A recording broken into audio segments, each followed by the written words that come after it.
your list to get solar now and enjoy huge savings next summer. Up to 85% on your monthly bill with zero down and no payments for 12 months. Then you can plan what to do with all that extra money. Harmon Solar is a family-owned, women-owned, local company that uses top-of-the-line equipment. Call Harmon Solar 800-281-3189 or go to harmonsolar.com. Finding great candidates to hire can be like, well, trying to find a needle in a haystack, but not with ZipRecruiter. Its powerful technology actively finds and invites qualified candidates to apply to your job. So while other companies might deliver a lot of hay, ZipRecruiter finds you the needle in the haystack. See why 4 out of 5 employers who post a job on ZipRecruiter get a quality candidate within the first day. Try ZipRecruiter for free at ZipRecruiter.com/free. That's ZipRecruiter.com/free. For the latest from the world of golf, tune in every Saturday morning from 6 to 8 for the Golf Shop Radio Show, presented by PlayGolfMyrtleBeach.com, the golf capital of the world. Hosts Mark Greenhelch and Matt Blanchard talk golf from tee to green and everything in between. If you like golf, you're going to love Golf Shop Radio. Before you tee up, drop on in. Welcome to the Golf Shop here on 1580 and 99.3 The Fanatic. Hey guys, it's Stephen McCollum from the main event here on 1580 The Fanatic, and we look ahead to the NFL and college football week 8. Games of the weekend and all the updates on the Cardinals and the Vikings as we get closer to that Sunday matchup. ASU is at Colorado and the latest on the quarterback competition and play calling change. Suns, Coyotes, and more. So join me, Stephen McCollum, on the main event, Monday through Friday, noon to 2 p.m. here on 1580, 99.3 FM, The Fanatic. Your home has gone way up in value, but have you taken advantage of it? This is Rob Canier with a phenomenal opportunity to tap into some of your home equity, earning tax-free income and eliminating your mortgage payment while staying in your home as long as you want. With home prices leveling off, don't wait to learn more about the new reverse mortgage. This is a safe and proven money-saving and tax-free income opportunity for homeowners age 62 and older. Call me, Reverse Rob, and learn more today at 602-REVERSE. That's 602-738-3773, or download my app by searching Retire Right with Reverse Rob. Kelly here with AC by J. As an Arizona native, I love monsoon season, but as the owner of a heating, cooling, and plumbing company, AC by J, I know your air conditioner doesn't share my enthusiasm. Monsoon dust, humidity, and power surges can cause havoc to your AC system. Protect your home with our monsoon maintenance. Just $109, $40 off our regular price with a condensation line flush to prevent water damage to your home. Call AC by J at 602-609-7664 or go to acbyj.com. Service you can trust from our family to yours. KQFN Tempe. Also transmitting on K25CD Phoenix at 99.3 FM and K24EU Fountain Hills at 95.9 FM. All right, people, settle down because it's time for showtime. When does it start? Right now. 3, 2, 1. Let's get on with the show. Let's do it.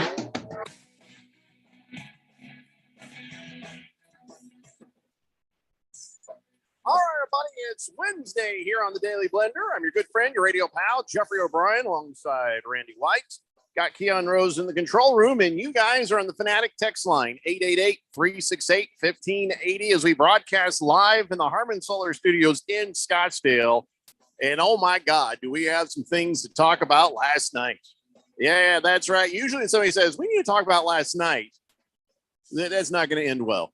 Because you were either too drunk to remember what you were about to talk about last night, or you're in trouble with a girl, maybe? I don't know.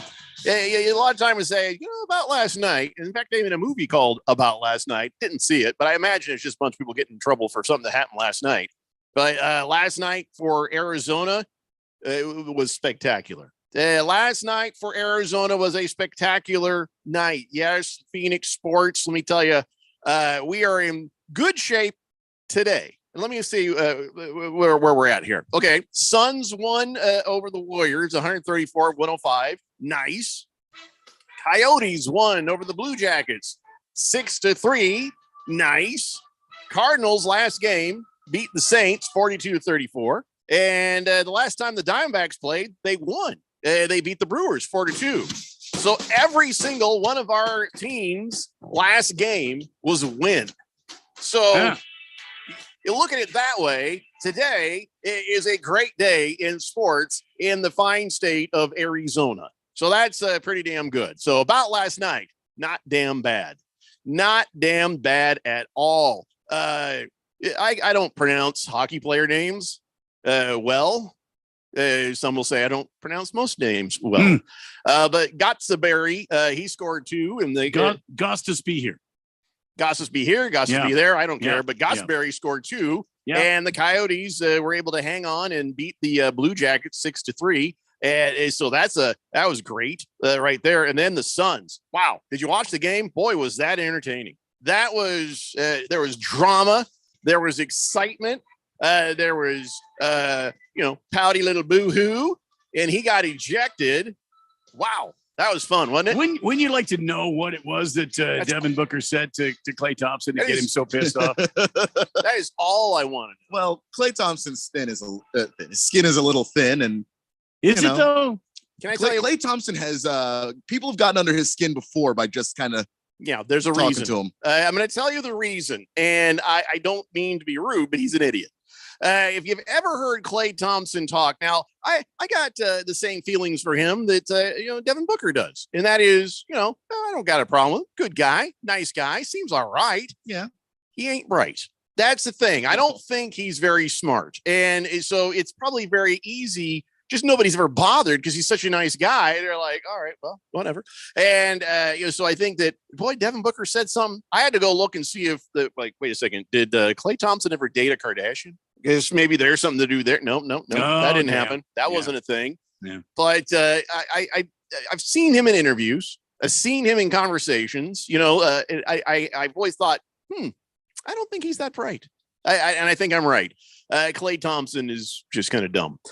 So Devin Booker, not dumb, and he just got under his skin, and now he lives in Klay Thompson's brain rent free. So it was fun to watch. I was like, I have no idea what's happening. Even Draymond Green, instead of getting in there like, he was just like, no, he's got a point. He was like the voice of reason, sort of. Well, I think for about half to 3/4 of this season, Draymond Green's about to be on his best behavior. Yeah, you're probably right about that. But more than anything, it's like, well, if we're going to go jet skiing later, I can't have both these guys mad at me. Anyway, so 7 technical fouls, and all of those happened within less than 6 minutes. It was just kind of a fun game. And I was a little disappointed because after they tossed Klay Thompson, it just got away from the Warriors. And, don't get me wrong. I love to see the Suns win. I love to see the Suns win in a blowout. I don't even get bored. But I think it was more entertaining.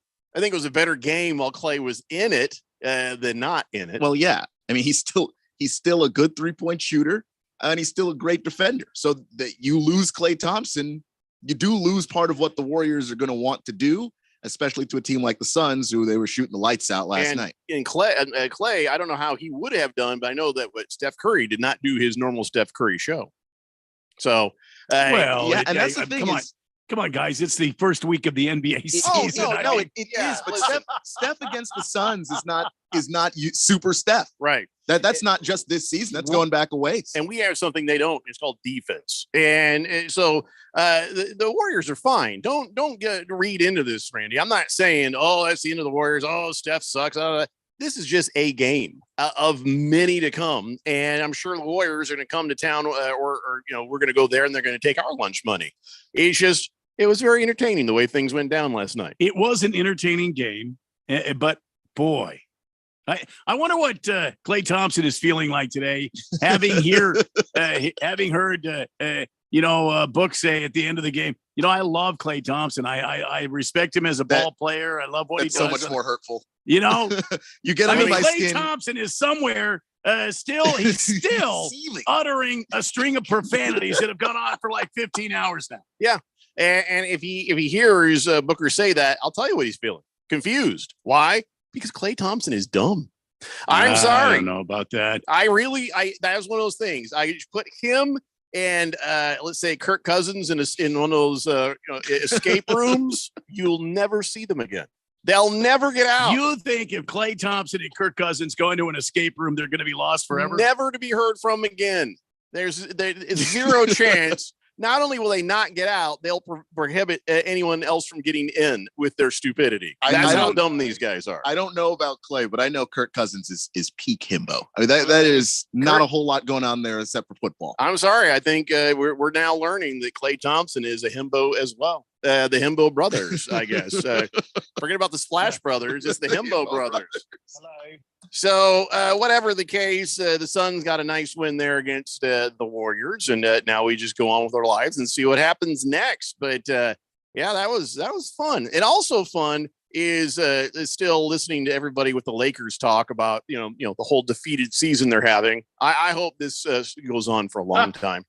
Well, it's going on for at least this year.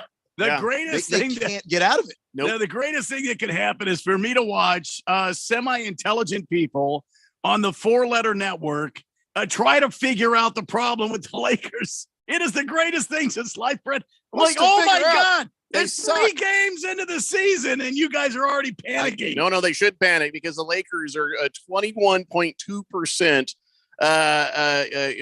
of their 118 3-point shots. They have thrown the ball from the arc 118 times, and it's only got in 21.2% of the time. They're shooting 23% on all jump shots and 40% overall. No team has been this bad for a full season since the 76ers, and they were doing that crap on purpose. Remember? Trust the process. Yeah. So, this is fun. And maybe this is intentional. We just don't know it. And maybe, but I don't think LeBron, Anthony Davis, and Russell Westbrook would go along with the plan. Yeah. Seeing I don't Anthony Davis throw himself on the ground trying to, come on, Anthony Davis. I don't think that this is on purpose. I think Rob Pelinka is actually trying. He's just a bad GM. Yeah. When they traded for the Westbrook contract and Westbrook was on the Wizards at the time, I couldn't believe they traded for it. It was just a bad contract. So I don't know what's going to happen with the Suns. We could have another nice season and end up hosed out of the playoffs, whatever. I don't know. Maybe we'll win the whole damn thing. I'm just here for the ride, and I'm going to enjoy that. But over here, I'm going to enjoy the fact that Devin Booker got underneath Klay Thompson's skin so much that out of 651 regular season games, that's the first time he's ever been ejected. So clap for Devin Booker to go ahead and play the mind game. Book. Well done. Getting in his head. He's all 4 rings. Okay. You're still leaving. And as he was leaving the court, he's like, watch. I have a watch too. Yeah. I got a car in the parking lot too. Yeah. And watch, car, 4 rings. I got a nose on my face. I got ears. I got 2 of those. But you don't got any more points in this game because you're leaving. Yeah, I just was very, very happy. All those things. Coyotes win, Suns win, Lakers, they didn't play. They're still suffering. And I'm enjoying that. I love the thought process of Anthony Davis. We just need to stay even keeled. No, that's important. Look, that ought to do it. You can't panic. It's just, that's not what the problem is. The problem isn't, your composure. The problem is you can't shoot the basketball. And dear God, stop it. I don't care if you draw offensive fouls from now until the end of the season. Stop shooting. Yeah. You can't do it. It's not a strength. Just everybody dunks. Everybody dunks. Listen. And if you run into some people going to the basket, well, you run into some people. But man, that can't be the solution. Wait. No, shut up, Ken. They're not going to figure it out. Ken, shut up.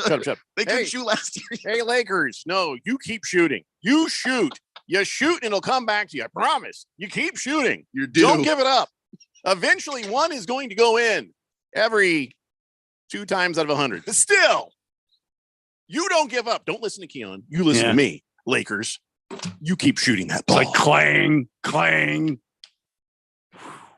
clang. It's so bad. You know how they have those windmills that don't have blades on them, and they're called bladeless turbines, and they're like this. I'm going to put my arm up. That's like that. And what happens is when the wind kind of hits it, it just kind of does like this, kind of moves a little bit.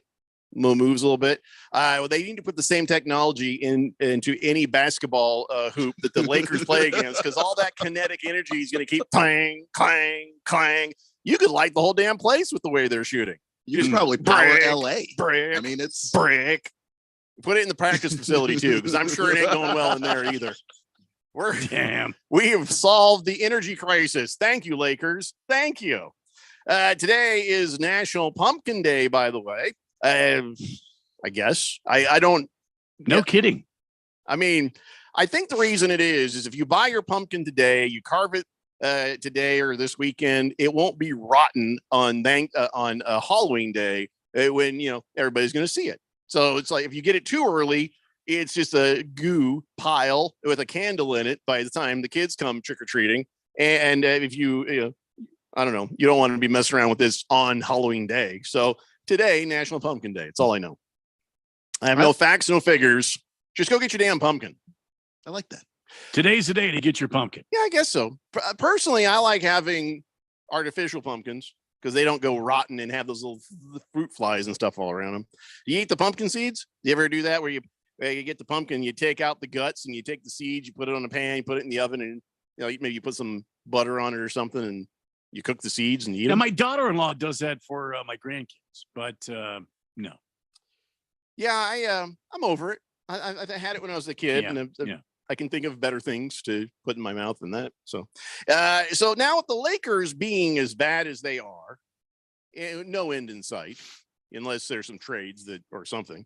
There are some trades on the horizon potentially, but I don't know if they'll go through. Everything I've seen them talking about, rumoring about, wouldn't help them. No, that's the thing. Terry Rozier was one name that came up, but he can't shoot either. So, what are we doing?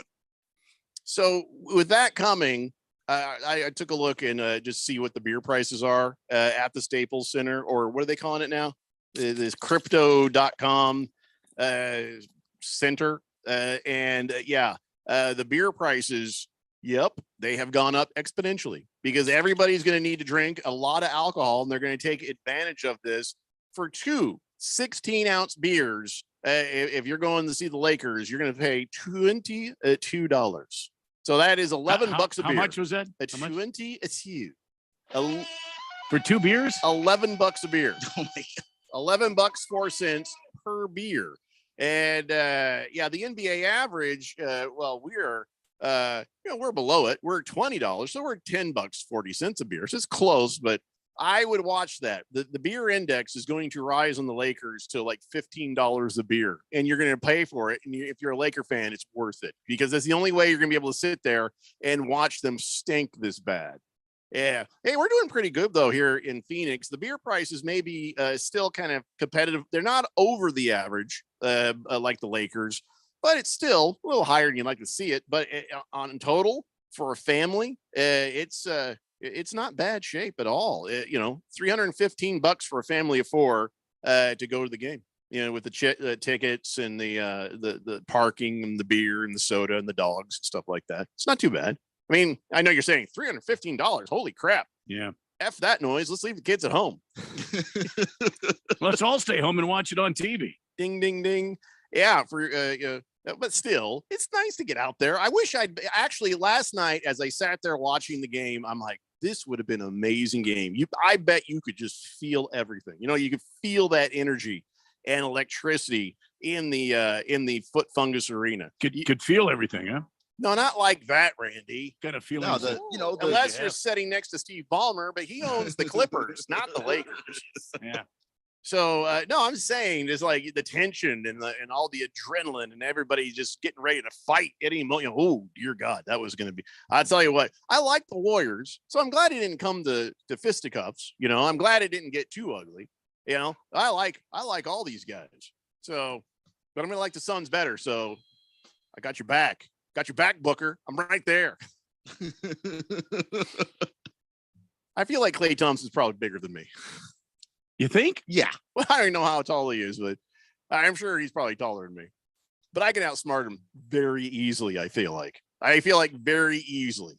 Yeah. If I needed to talk my way out of something. He's 6'6". Oh, yeah. I could talk I could out-talk him. Hey, Kirk Cousins, same thing. Easy to do. Confuse them so easily. It wouldn't even be hard. Cowboy Sparky says, Kirk Cousins and Klay Thompson, they'd screw up a 2-car parade. That's absolutely right. Kyle G says Booker probably told Clay that he's the better player, then pointed at Poole and said, "See, they're replacing you." Oh, Damn. if he did say that, that would be cold-blooded. Kyle G, I want you on my team. The Berg says, "Afternoon, guys, and go Suns." You are correct, sir. You are correct. What's that, George? Jerry Lee Lewis is still alive? I didn't know that he'd been rumored dead. So if you're Jerry Lee Lewis and you're listening, you are still alive. Don't believe the rumors. Watermelon says, "Hey guys, cool little thing when you're carving a pumpkin. On the top, on the inside, put a little bit of cinnamon. And when you have your candle in there, it makes a nice aroma. Here are some things I learned from my mom when we were growing up, and we still do it to this day." Wow, that was like actual watermelon. That was an actual Watermelon bringing the pumpkin carving knowledge today. Useful tip right there. A lot different than some of the other texts he sends in, but yeah, we'll take it. Yeah, nicely done. Well done. Oh, by the way, before we get too much further, I feel like it's my duty. Duty. My responsibility to tell everybody that there might be a turkey shortage this year. Go get your damn turkey and put it in the freezer. That's your warning. Or else you're going to end up with like a vegetarian nut loaf or something. They're saying that, might not have enough turkeys to go around. And here's why, because the farmers got greedy. Here's, I don't blame them. They don't make much, but still, turkey prices crashed in 2019. And a lot of farmers were like, well, this is dumb. So they stopped raising so many. Then there was the pandemic, and that made it even worse. So now there's a shortage. Inflation is making turkeys more expensive. So to feed them, use the fuel, all the labor costs, everything involved in getting the turkeys there, workers hard to come by, droughts across the United States. So avian flu is worse than normal. And I guess 3.6% of America's turkeys have died because of that this year. And that's like 7 million turkeys just dead. They couldn't call it. They had to call in from work, and they couldn't, and they died. So I think most people who want a turkey should be able to get one, but I'm just saying, I'm not trying to start a toilet paper run like when we were in COVID, but you might want to just get your turkey now, or you might end up not being able to get the kind of turkey you want later. You might end up getting a one that's too big or too small. So if you want a specific turkey, definitely do that. Right? I'm just saying, go get your damn turkey so you don't have to worry about it. Don't go buy 9 turkeys either. Don't do that stupid crap. Pinocchio says, "Wisdom has been chasing Klay Thompson, but he's always been faster." That's a nice line. All right, we're going to take a break. And when we come back, we got some football things to talk about. It's the Daily Blender here on 1580, The Fanatic. This is Brent Musburger's action update for Arizona's new home for sports, The Fanatic. Now, here are the latest lines from my guys in the desert. NFL Week 8, the Cardinals going on the road to face the Vikings. Arizona a 3.5-point road favorite, 49 the set total. The Cardinals can get to 500 with a win.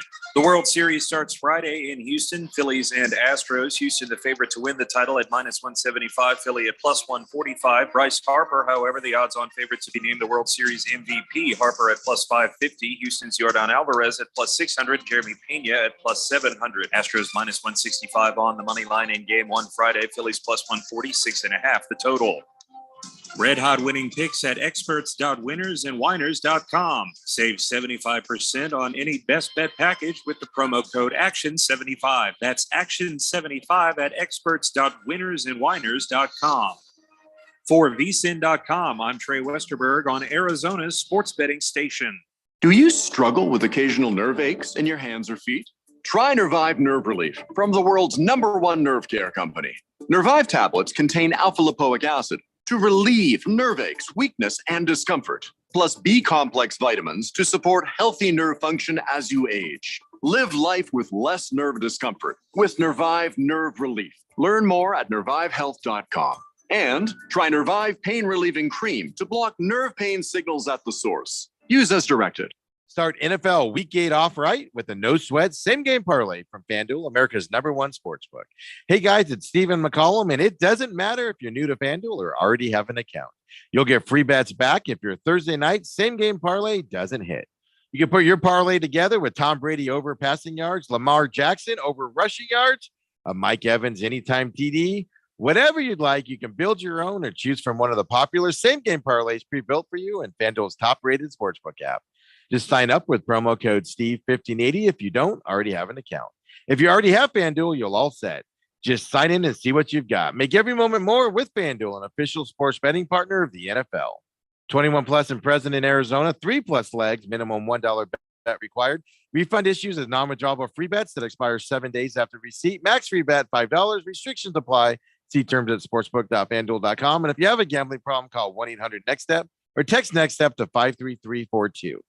Did you know the 30-year fixed rate mortgage is absolutely the most expensive way to finance a home, regardless of interest rate? With a Life Changer loan, you're in control. By paying principal first and having access to all your equity, you can pay down, pay off, and borrow back as you see fit. Come see why our clients pay off their mortgages in well under 10 years without changing a dime of their spending habit. It's not magic, it's just math. So check us out at lifechangerloan.com. That's lifechangerloan.com. Arizona Mortgage Broker number MD1002331 NMLS number 1863775. Life Changer Loan Corp. Is an equal housing lender. When you run a business, you need to be in control. And while you can't control everything that happens in the world of business, you can definitely take control of your utility expenses with the help of Harmon Solar.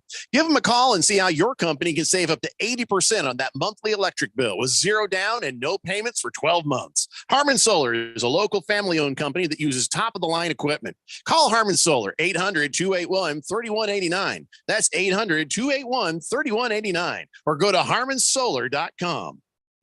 It's time once again for the Harmon Solar 1580 The Fanatic NFL Fan Pick'em Contest. First prize is $1,580 from Harmon Solar. Second prize, a Zebra e-bike from Hemingway. And $500 third prize from Harmon Solar. Sign up today. Go to 1580thefanatic.com. The Harmon Solar 1580 The Fanatic NFL Fan Pick'em Contest. From your home for the NFL in the Valley. 1580 and 99.3. The Fanatic.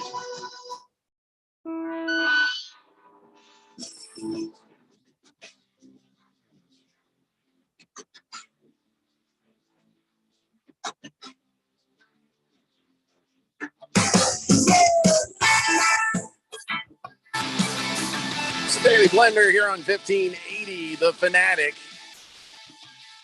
King Kitten says, tonight, French bread pizza, toast melting yummy. You live your best life, man. Tell you what, I'll like me some French bread pizza. That ain't too bad.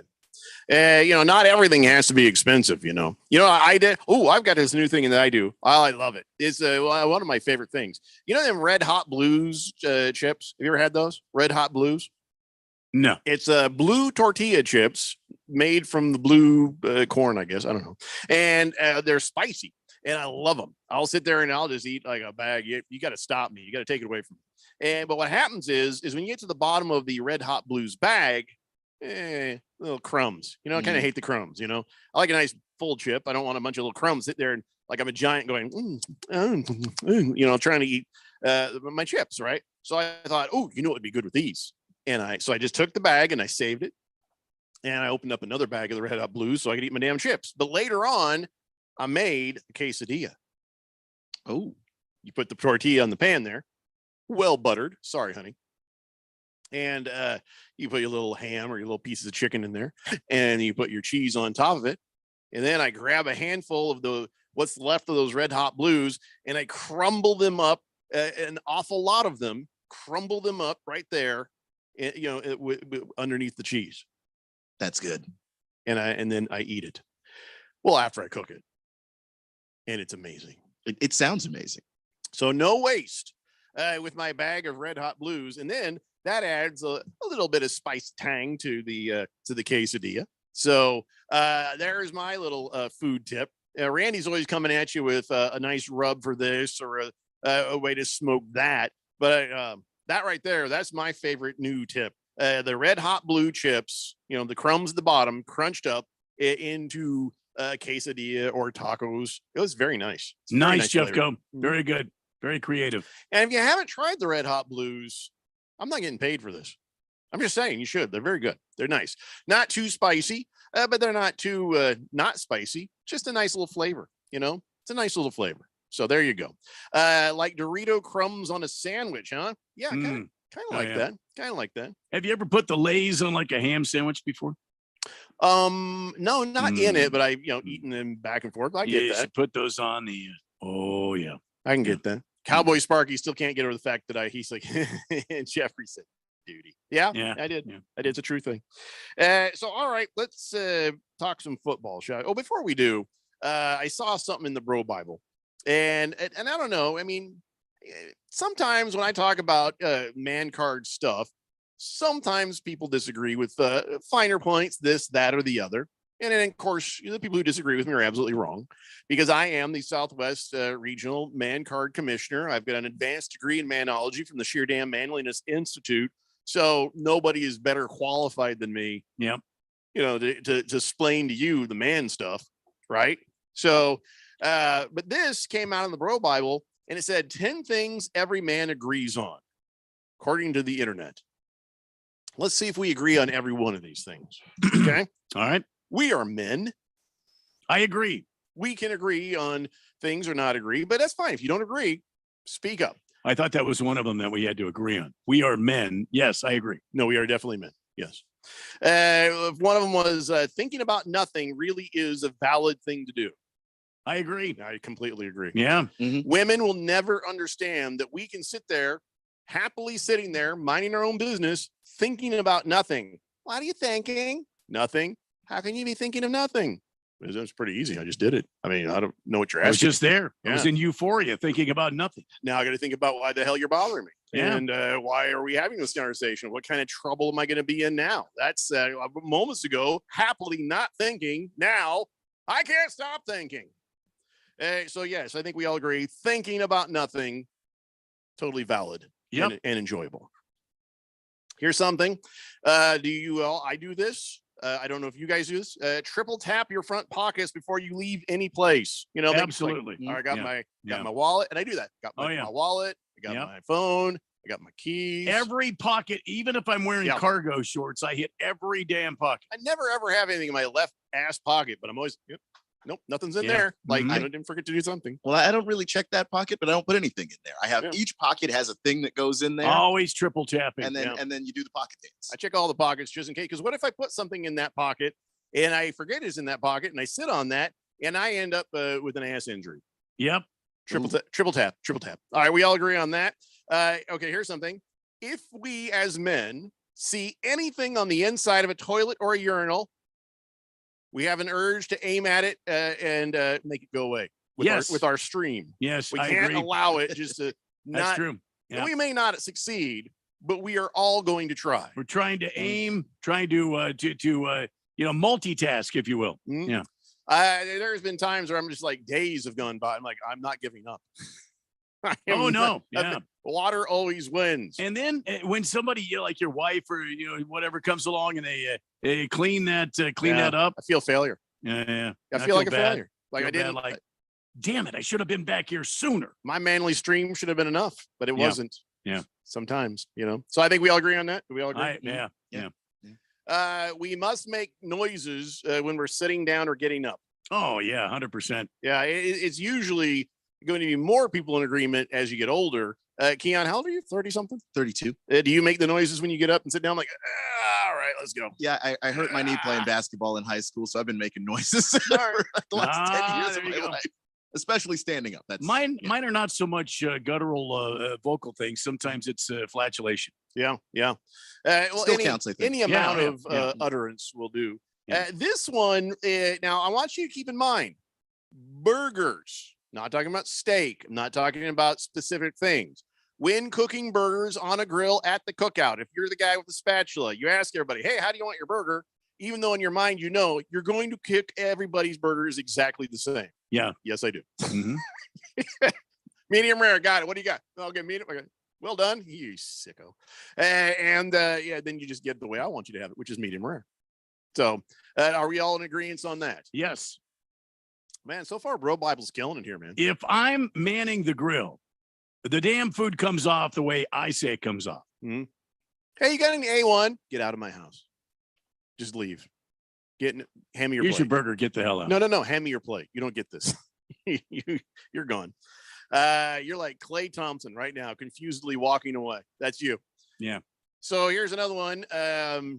anytime you see somebody get hit below the belt, you feel the pain as well. Oh, yes. Of course. And most of the time it's like, Yeah, if you see another guy get hit in the nosebleeds, we all feel it. To the point where I am actually unhappy with the person who did the kicking or punching. That person I should have been become- raised better. Yeah. And if, Yeah. you know, little kids Yeah. think it's funny. So Mac Jones. you talk to kids about it too, Yeah. because the kids don't realize yet how much that hurts. So if a little kid is sitting there laughing at that, I have explained to a few children, listen, that is painful, and one day you'll understand. But please don't do that. Well, to me, it just depends on who's getting kicked. If it's somebody I want kicked there, I'm okay with it. You know, but we all feel it. Even if it's in the villain, you're like, oh, You know, God.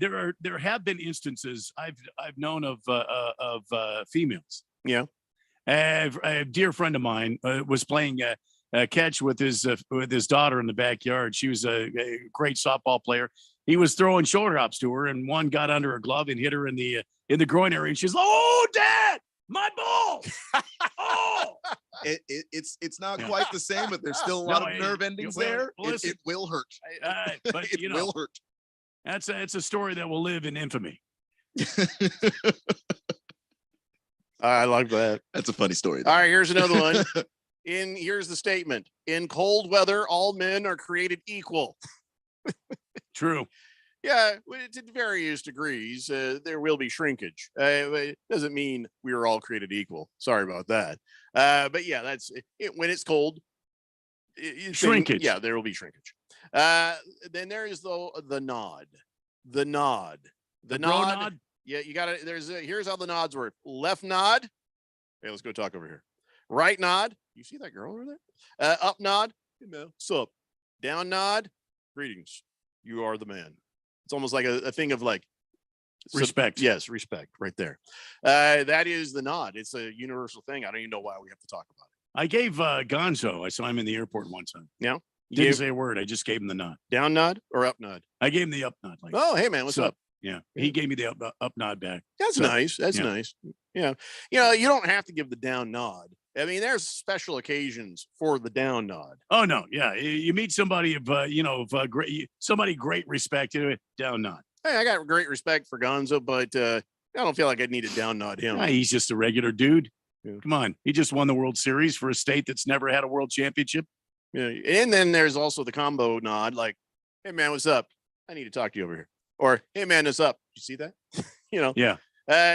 We all know the nod, so we don't have to go any further there. Here's a statement that goes along with something we talked about earlier here. A slight tap to your berries is far worse than a slap to the twig. Well, yeah. I mean, obviously. 100%. Yeah, man. I mean, so you can just graze the berries and you're like, oh, you don't even realize what just happened here. You know, it can be very bad. Getting hit in the dangler, it's not that bad. It's not that bad. No, not at all. The berries, very sensitive. Get yourself in the ding ding and you're going down.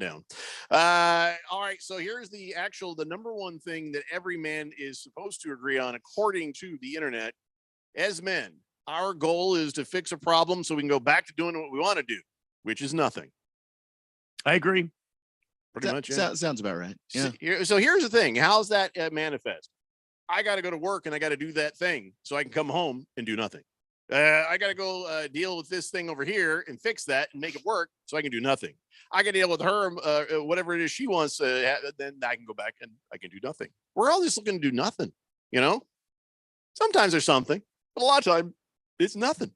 Do we all agree on this? 100%. Yeah, that sounds correct. Yeah. Tell you what, Bro Bible, I don't know who wrote this. I don't know where they collected this, but they nailed it.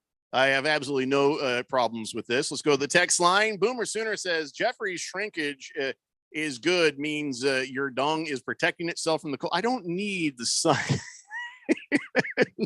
Wow. Thank you, Boomer Sooner.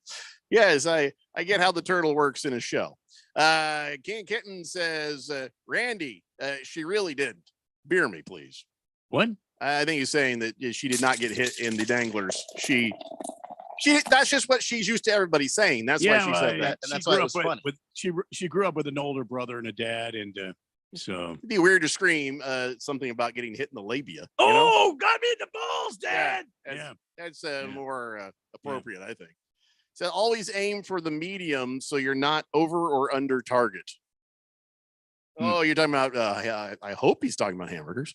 Pinocchio says, best man card, son, rite of passage is teaching your child to write his name in the snow while taking a leak. Oh, yeah. Yeah. Who has not done that? I haven't been around snow enough. I didn't get to do that with my kids. Oh, no. They did get to learn and experience that them on their own when they would go to some snow. But yeah, I never got a chance to. Write your name in the snow, guys. Here we go. Yeah. Let's see here. I don't have a name on this one. There's a couple of, I wonder if we got bots because there's a couple of texts that are on the text line suddenly that remind me of the bots that are on our Twitter. One unnamed text came in and says, Suns want the Warriors and the WCF at this year to get back to the NBA finals. Gee whiz, that sounds like one of our texters, doesn't it? Yeah. And there was another one earlier. Booker sending a message to Thompson and the Warriors.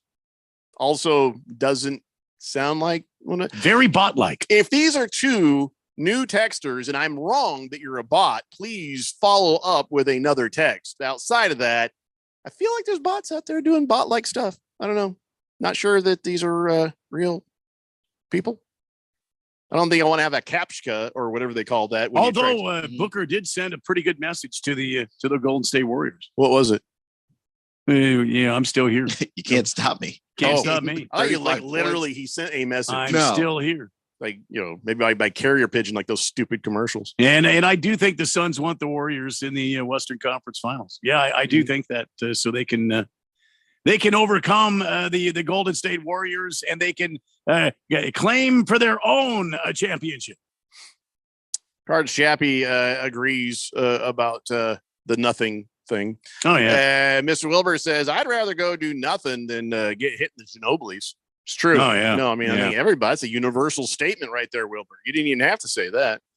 And I don't know who you are, but I'm going to go ahead and read this. 8957 says nodding up or down actually tied back to a defensive mechanism where when greeting a stranger, you wouldn't expose your throat. That's why you nod up when you see someone you know, you nod down when you don't know them.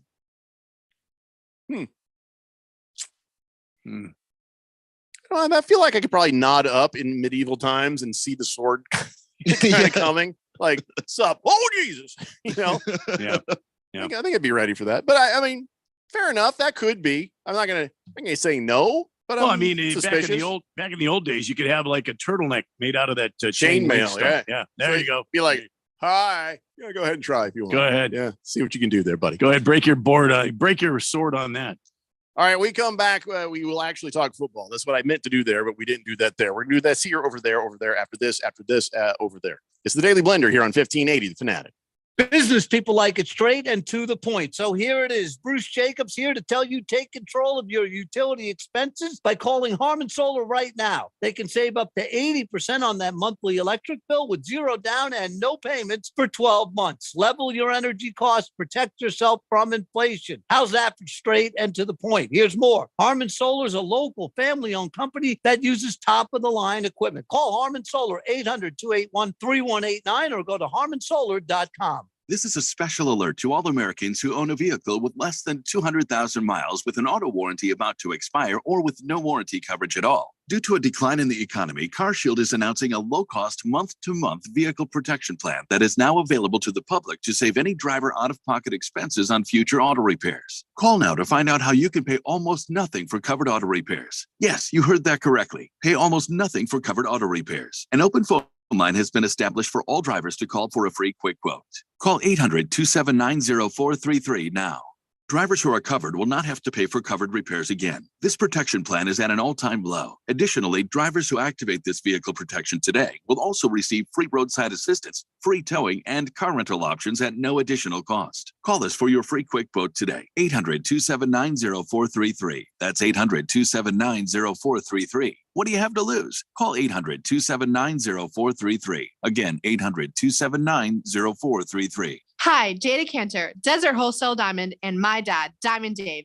Lots of people sell diamonds in Scottsdale, but no one like my dad. He really imports diamonds directly from overseas. A few people say this, he really does this. Then he wholesales them direct to you. He designs and manufactures custom rings for wholesale in his own facility, providing top quality service for the lowest price. He does this in our professional offices, giving you one-on-one attention while saving you the rent and overhead of a high-end or big box chain. He saves so much, and he'll do the same for you. Don't pay retail. Work with the 4th-generation GIA graduate, diamond importer, and get her the diamond she wants at a price you want. Call 480-397-2450. That's 480-397-2450. Or on Instagram at Diamond Dave Cantor. That's at Diamond Dave, Kantor. Or online at www.diamonddaveaz.com. That's www.diamonddaveaz.com. Check out great summer specials at Macy's Memorial Day Sale, like Swim Chill Love, $12.99 to $25.99. Swim Hill Livin', 40% off, and 40% off casual sandals and more. Or get an extra 20% off more summer essentials with your coupon or Macy's card. Plus, Star Rewards members can earn rewards even faster during Star Money bonus days. Going on now at Macy's. Savings off sale and clearance prices. Exclusions apply. Your home for sports. 1580 and 99.3 The Fanatic.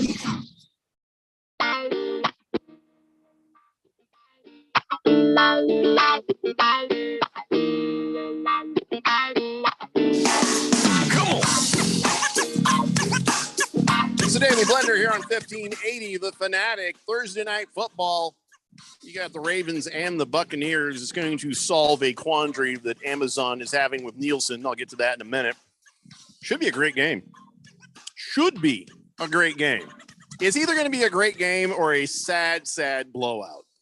You know, we'll talk more about that game as we go forward. On Friday, GCU is taking on Eastern New Mexico. That's happening at 6:45 p.m. here on 1580 The Fanatic. Our AIA high school football game of the week is going to be over on Money Radio 1510 and 105.3 FM. And it's Chaparral at Saguaro. I'm doing it that way because people are arguing with me on how to pronounce that. So officially, the Cactus is a Saguaro. I figure if I'm somewhere in the middle of people arguing about it, I'm going to go my way. And it's your way. No one can do that. Saguaro cactuses. I don't even know how you're doing that. I'm also tired of seeing saguaro cactuses every damn time one of our Arizona team plays somebody on the national TV. They cut away to a shot of a damn cactus or 100. You know, that's all they ever show is cactus. And then they're like, hey, look, there's downtown Scottsdale. So they just show some old ass car driving down the road. It's like, come on, man. We're a modern. I've dealt with this since I did stand-up. When I did stand-up, I'd be on the road and they're like, hey, where are you from? Well, I'm from Phoenix. Oh, wow. Do you guys ride horses everywhere you go there? Oh, yeah. Just like Big Valley. Yeah. I mean, this was back in the 90s. And I was like, yeah, here's the thing we like to do for fun when I'm in Phoenix. A bunch of us get together. We go down and we sit, on one of them rocks, and we watch the highway so we can see what the new cars look like when they drive by. When people are like, oh yeah, that sounds right. You moron. We're like the fifth largest city in the country. We're not riding on horses. We don't hang out with the cactus all the time. That's on the outskirts. So give us a little respect. Granted, we don't have any buildings older than 20 years, but still, it'd be nice if we saw something other than a damn cactus every time we play another team. Just me.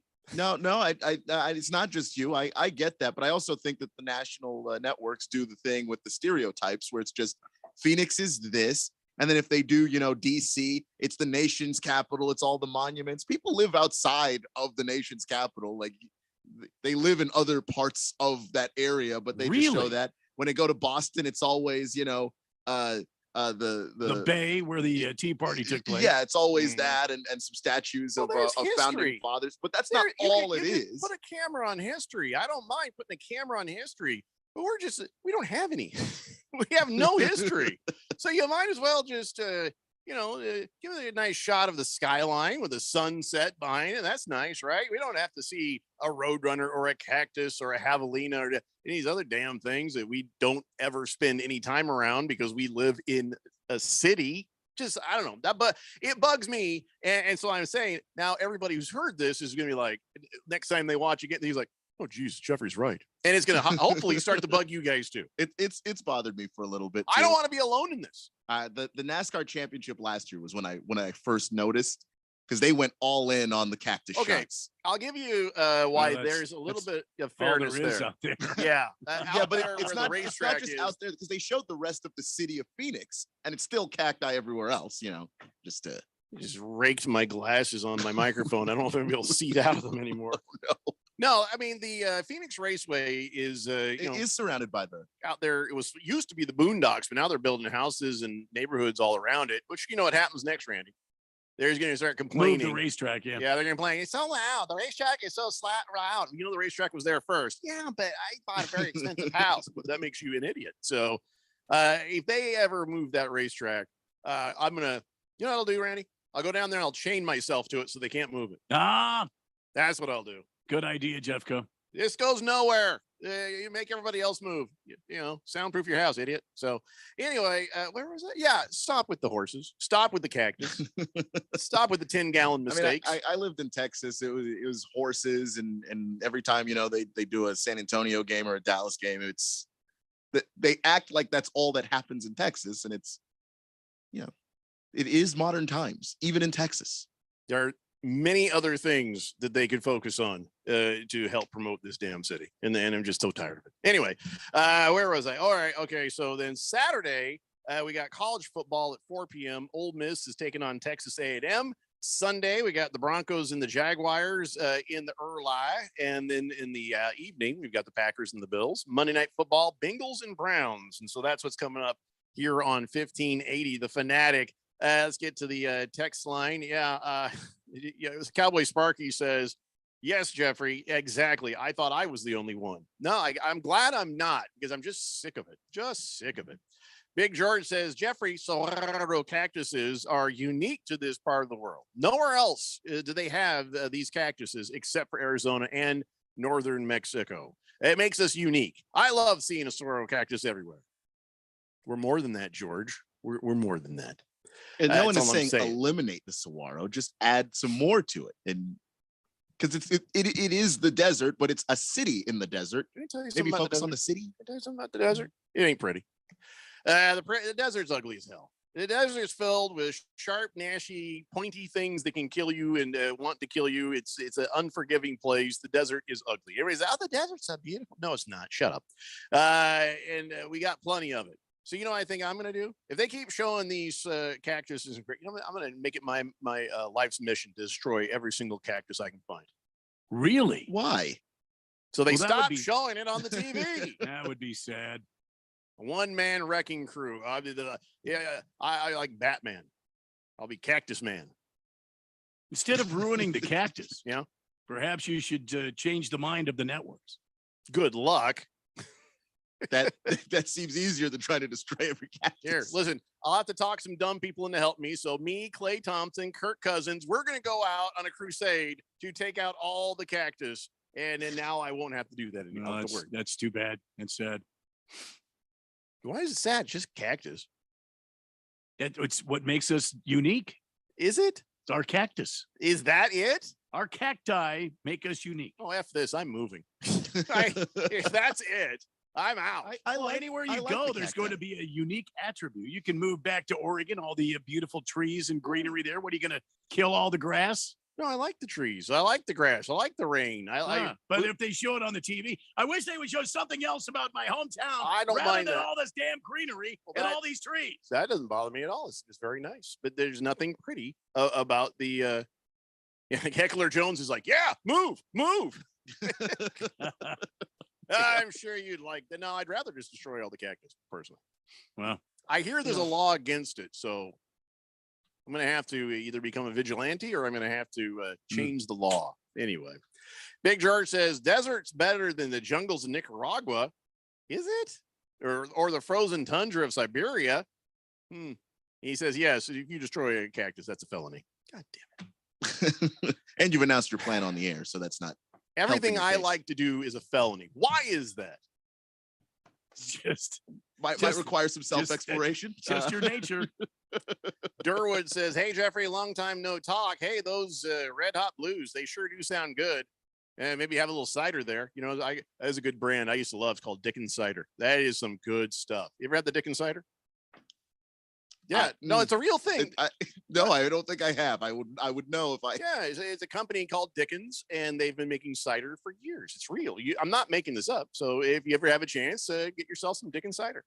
Let's see. King of Kitten says, nodding up, actually, even back to medieval times, that was a precursor for sup, man. Sup. You are correct. There's history there. There's all there is to it. Silly Wabbit says, I think you're right. I think there are bots out there. There is bots on the text line, and they're coming from down the dial. If they were coming from down the dial, then wouldn't you imagine they'd say something nasty and mean? Like Heckler Jones probably does work for Arizona Sport. I'm pretty sure that's a true thing. I mean, that makes sense, doesn't it? It does make sense, actually. I love everybody gets nervous. I mentioned them. They're like, I didn't say nothing. I might want a job there. I mean, it's like I'm not planning my Keon's career like that far in advance. Keon's like, I'm not part of this. I'm a fill-in. I don't know what you're talking about. Mr. Wilbur says, so if your best girl hits you in the Ginobili's in error, I can't read the rest of that, but yes, it is. Of course it is. Of course it's better if she offers it. Shut up, Wilbur. To make it better. Yes. Heckler Jones, for some reason, says bend over. Ben Dover. Bend is a town in Oregon. I don't think it's over. Kiss the Cook says, Jeffrey, my daily manifest as a man, manifest before leaving the house. All right. Spectacles, testicles, wallet, watch. You just check them like you're everybody thinks you're like doing a prayer like Dominus Vobiscus, Chef Boyardee, Bavioli, but you're actually just making sure you got your glasses. I don't know why you have to worry about if that's you have exactly your what testicles or not. That's interesting. He's got to check his testicles. Maybe that's Are his they way of saying- detachable or just maybe the way that they sit. Because there's nothing worse than sitting on them. And, you know what I and- mean? and you- that's painful. Once you Make leave sure the they're house, you don't want to properly be like adjusting Right. in public. So you just Properly adjust, check the zipper, I think is what Kiss the Cook. Maybe. Oh, that's a good one. Wallet and watch. No, that's good. Spectacles, You don't want that testicles, thing wallet, and falling watch. out in the in the public there. Your watch? No. You know what I'm talking about. Well, you better have it zipped up and stuff. Kyle G says things to show other than a cactus when our teams are on. All right. The national broadcast. Pat Tillman statue. Huh? Yes. Yeah. Yeah. Oh, not a Roadrunner in full sprint. They've done that. And that bugs me too. How about some jets taking off from Luke Air Force There Base? we go. Like that. Nice. People in the district around the stadium. That's good. Yes. And then he ruins the whole thing with the tumbleweed. Why? Stop it. Tumbleweed is not specific to Arizona, though. That's all the Southwest states. What I love is when I see somebody from out of state, look at tumbleweed, and they think it's funny if they hit it, Or and you it could, ruins their car. you could take pictures of Canadians taking pictures of cactus. Now I feel like that would have an opposite effect. Now, by the way, Keon, you know that, right? Don't hit a tumbleweed. I did not know that. It will but destroy part of your car. You can destroy part of your car. Don't Okay. hit don't swerve out of the way. If it's there and you have nowhere to go, you got to do what you got to do. Don't swerve. But if you can avoid a tumbleweed, you should. Good to know. Just saying. Silly Wabbit says, don't you have to do the shift like Major League Baseball hitters do when they're getting in the batter's box? Well, everybody, it's just, have a good pair of underwear. You know what I'm saying? That supports the boys. Make sure it's where it needs to go, and you're good the rest of the day. If you do it right. If you're wearing the boxers, or you got some loose fitting something, oh, it's going to be a fight all day and hoping nobody's looking, or you're at least working a job where nobody cares. Just saying. Or you got frequent bathroom breaks. One of Have those. your business in order is what I think that Case the Cook was really trying to say. Boomer Sooner says, I think you can be charged just for thinking about hurting cactus here. No, I don't think they've outlawed thought yet. 1518 says, every Seattle game, Space Needle, go Kraken. And this is from somebody calling themselves Crackhead with a KR. I don't know. I don't think it sounds right to have a texter named Crackhead on the text line. Even if it's a Kraken reference, it's not going to be obvious over radio. What if I said Krakenhead? Maybe that's better. Krakenhead. It is a little bit better, yeah. I would encourage you to maybe think of something else if you can. But I'll go with Krakenhead.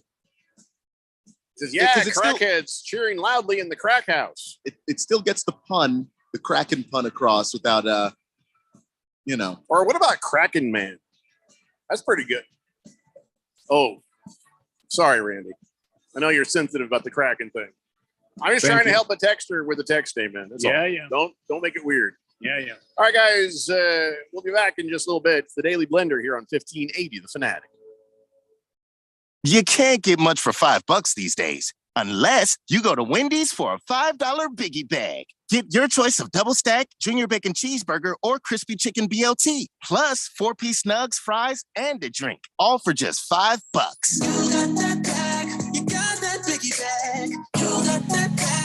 That was smooth, wasn't it? That's how you're gonna feel when you get that biggie bag at Wendy's. U.S. price and participation may vary. Includes 4-piece nuggets, small soft drink, and small fry. Prices may be higher in Alaska and Hawaii. Seems like everything is going electric these days. Electric cars, electric trucks. But what you save on gas, you pay for with that electric bill. With all these things being plugged into your house, wouldn't it be nice to save up to 85% on your monthly electric bill? Well, you can do that with zero down and no payments for 12 months. Call Harmon Solar. Harmon Solar is a family-owned, woman-owned local company that uses top-of-the-line equipment. Call Harmon Solar, 800-281-3189. That's 800-281-3189. Or go to harmonsolar.com. This is Senator Mark Kelly. Serving as a combat pilot in the Navy taught me a lot about teamwork. You can't land a jet on an aircraft carrier without a team. It takes everyone focused on the mission. That's how I'm approaching my work in the Senate, too. I focus on the priorities and tune out the noise. So if it's good for Arizona, I'll work with anyone from any party to get it done. That's how we expanded healthcare benefits for veterans. It's how we secured more funding for border security. And it's how we passed a law to create thousands of new, high-paying manufacturing jobs here in Arizona. No red priorities or blue priorities. These are Arizona priorities. My mission in the Senate has been the same since day one: work as a team to get things done for Arizonans. There's still more work to do, but I'm proud to say that we're on our way together. I'm Mark Kelly, and I approve this message. Paid for by Mark Kelly for Senate. Ooh, Halloween, the season for goblins, witches, and scary good fun. But Walgreens knows it's also the doorbell never stops season, and we can't run out of candy season. So let Walgreens fill your Halloween bowl fast with pickup in as little as 30 minutes and delivery in as little as 1 hour. Because if it's needed in a poof season, it's Walgreens season. This week, buy one, get one free snack and fun-sized candy bags of equal or lesser price. Offer valid through 10/29 while supplies last. Restrictions apply. See Walgreens.com for details.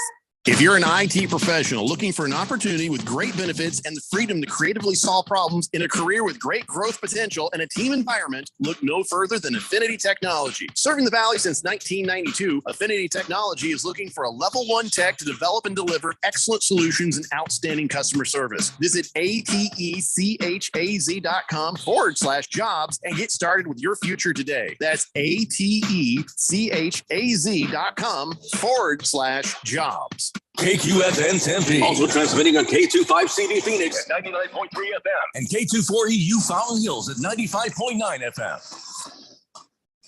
All right, people, settle down because it's time. Time for what? Showtime. When does it start? Right now. 3, 2, 1. Let's get on with the show. Let's do it.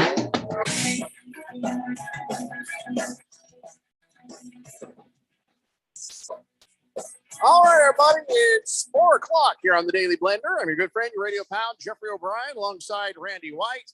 Got Keon Rose in the control room, and you guys are on the Fanatic text line, 888-368-1580, broadcasting live in the Harmon Solar Studios in Scottsdale. And yet another bot has appeared. I think it's actually coming from the Phoenix Suns social media group or something. This one says, Golden State doesn't want any part of this Sun squad. LFG. And that's it. They've never texted us before. And so that's the third Suns bot text that we've gotten so far.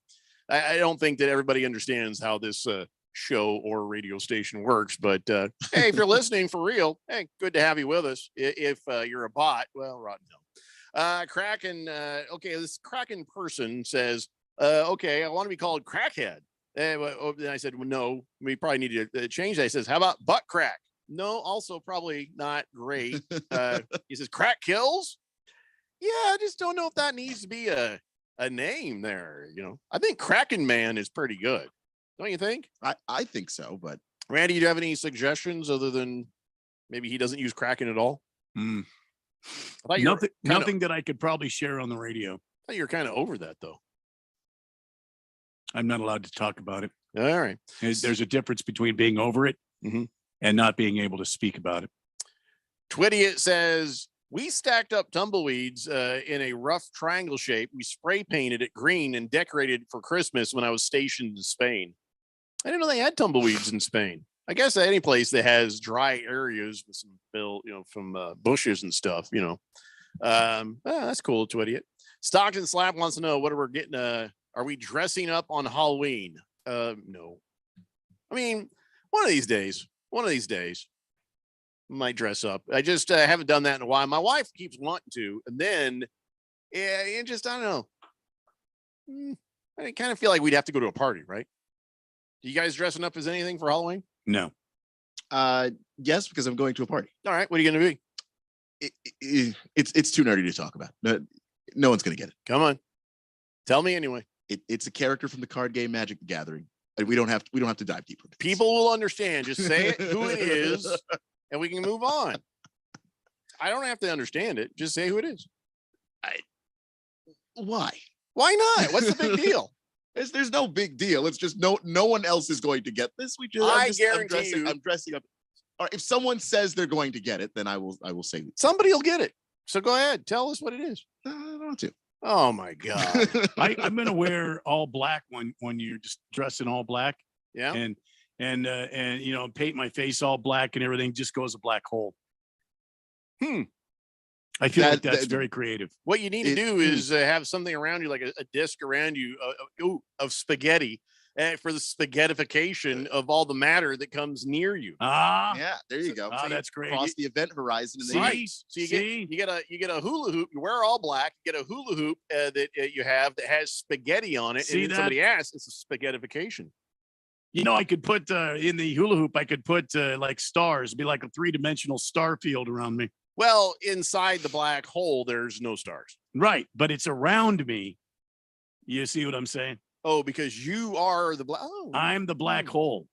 Yeah. What we'll have to do is we'll detach the hula hoop and connect part of it to like the front of you and have it kind of go out in a swirl. And then we can have like a little piece of something connecting the other side so you can't really see it, but it looks like a swirl of matter. There we go. Yeah. Oh, this is pretty good. This is pretty good, Randy. I've been thinking on this for years.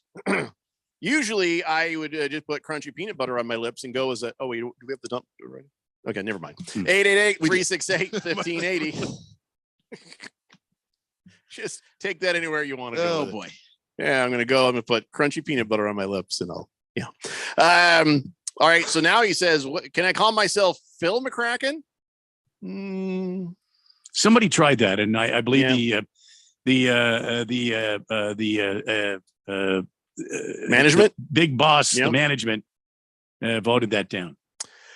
Kraken Skulls says Bob Shwersky. How about Kraken Skulls? Does that work for you, sir? Somebody else says call him Dumb Crack. It's not very clever. Just don't. But thanks, Jag Dog.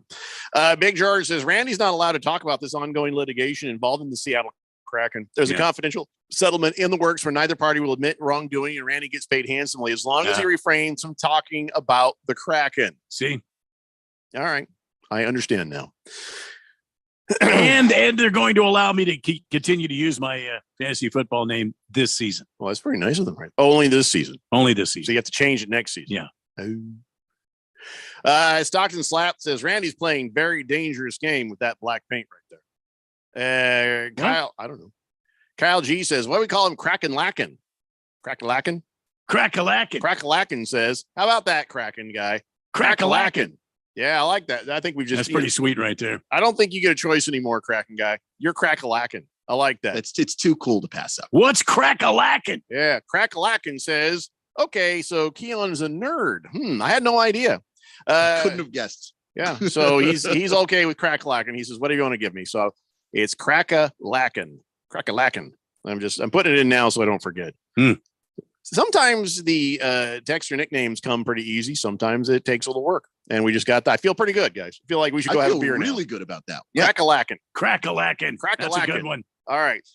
Can we actually talk football? I've been trying to do it for like the last hour. It just hasn't happened yet. As long as we don't talk about the Kraken, I'm good. Yeah, that's hockey anyways, man. We're good. So as you know, Thursday night football, we got Ravens Buccaneers, and I think they're going to solve a little bit of the problem they've been having. I guess word is that Amazon's Thursday night football ratings have just been plummeting.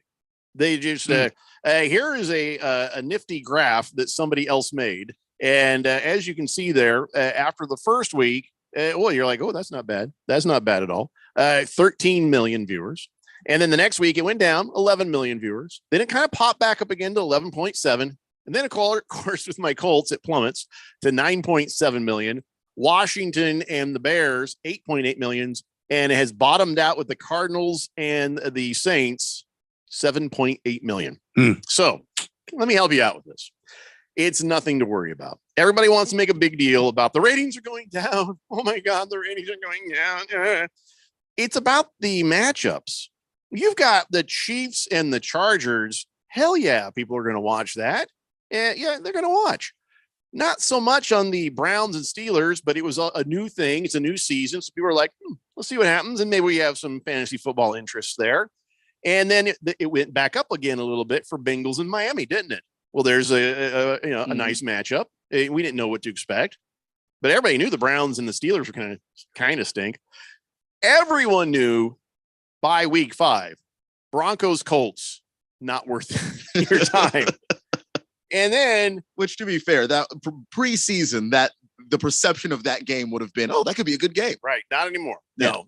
Now, Commandos and Bears, that dropped 1 million viewers, and then another 1 million down for Cardinals and Saints. And Even by though that that time, wasn't that bad of a game, it was, a game where you had the Cardinals were still struggling at that point, and the Saints are rolling out with Andy Dalton. No one expected that to be interesting. right. So, but this matchup, I would imagine it should go back up to 13 million, unless people are like, the Bucks suck now. There's no point. Tom Brady's done. Whatever. But I think this Thursday night football game should bring those numbers back up. But what are the numbers really? Okay. So Amazon goes out there, they get Al Michaels and Kirk Herbstreit, and they have Carissa Thompson and Tony Gonzalez and Ryan Fitzpatrick and Richard Sherman and all these people out there. And they put a lot of money, a lot of effort into this. And you start thinking, all right, 13 million viewers. All right. If you average about that, you're good, right? But 7.8, it hurts your average. Right now, though, the average should be around 10 million or so, between 13 and 7.8 and in these 7 weeks, right?